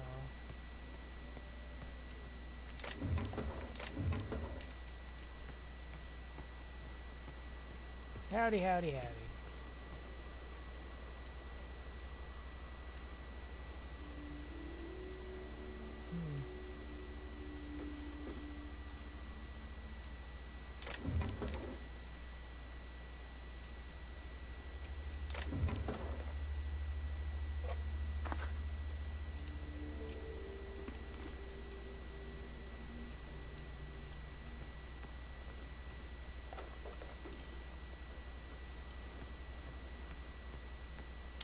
And while that is indeed a structure, it is a structure with no interior that I can access. Alright, so... Amber Heights. Hello. Mantiqueen examined. Hello. I am here. From the other side of the map. Well, hello, and welcome to the home of the iconoclasts. I'm Rose. Please, take a pamphlet. In it, you'll find everything you need to know about Graham, his philosopher's truths, and the iconoclast way. He wrote it himself, you know. Oh no, I'm so sorry. I keep forgetting. We're out of pamphlets. Gosh, blast it. Who are the iconoclasts? Why, we're the only free people in Halcyon. No corporations, no shackles, no problems. No problems? What about Raptidons? Or Marauders? Oh, those are just hurdles. We deal with them as they come. You're welcome to stay with us, so long as you can earn your keep. Hey, before I go, I'm looking for a Tucker. Have you seen him? The new boy! Yes, he's quite clever. He took to our teachings very quickly. Last I saw him, he was headed into one of the buildings up the hill. Okay. Good luck in all that you do. Damn philosophists. Everybody here looks wore out. Is it just me?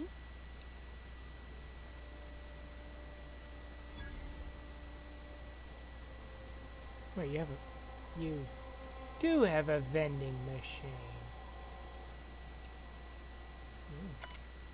Quest list. Bronson maintains a record of strange special equipment requests beyond the normal firearms, ammunition, medicine that the ironclads burn through at an alarming rate.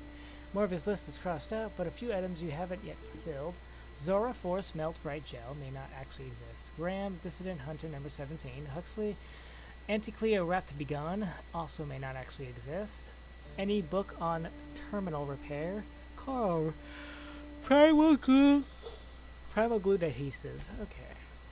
Well, I have food to eat, and I believe I'll go ahead and end it here. So thank you all very much for watching, and ciao for now. Ciao for now.